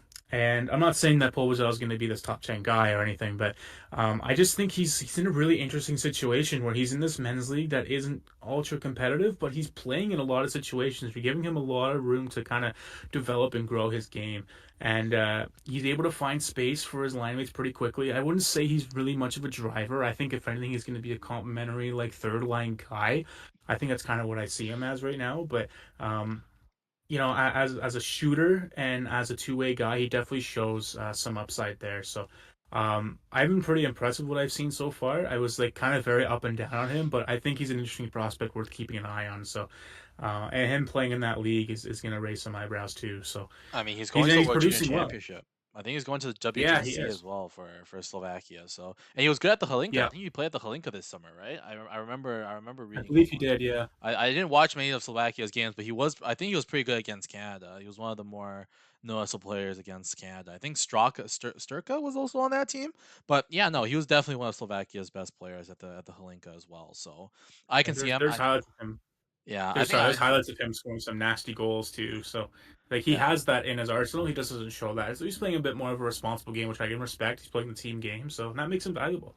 Yep, I think I have him right now at 52, and that's why he didn't end up in the final one. I just haven't That's fair. watched him as much. Caught him one time against Canada where Slovakia got kicked, and haven't really watched any of his tape with Slovakia in the Slovakian men's league. So, um, definitely a guy I'll look into though. I know a lot of people have spoke really kindly. The World Junior Championship will be a good opportunity to see him against some top end talent. Yeah, that'll be good, especially just if you want to call it a step above the Slovakian men's league, you can. But it'll be interesting to see what he brings up against some of the top junior players too. So as a draft eligible player, nonetheless. Exactly. All right. Thank you guys for tuning in. This one ran pretty long again, but it's always a blast to talk to Nick about prospects. And, maybe we'll get another update in, I'm not sure when, probably maybe February, I'm guessing, Nick, January, Yeah, February. maybe like a post World Juniors thing, maybe closer to when some of the regular seasons conclude in the CHL and stuff, and then the NCAA starts coming to a close, then we can do like a mock draft or something. When things are a bit more solidified, and we have a bit more answers to some players here, then we can definitely do a mock draft at some point in the next couple months or so. Yeah, for sure. But always a pleasure, Nick. Make sure to follow Nick over at Yeah, Breakaway Scouts and me at Ryan Moss Scouting. Hopefully Nick's gonna be more active now that the draft season's really kicking off. that's the Um, plan. Great content on both sites, if I do say so myself. And we appreciate you guys for watching. See you guys next time. Let me pause this. Stop recording.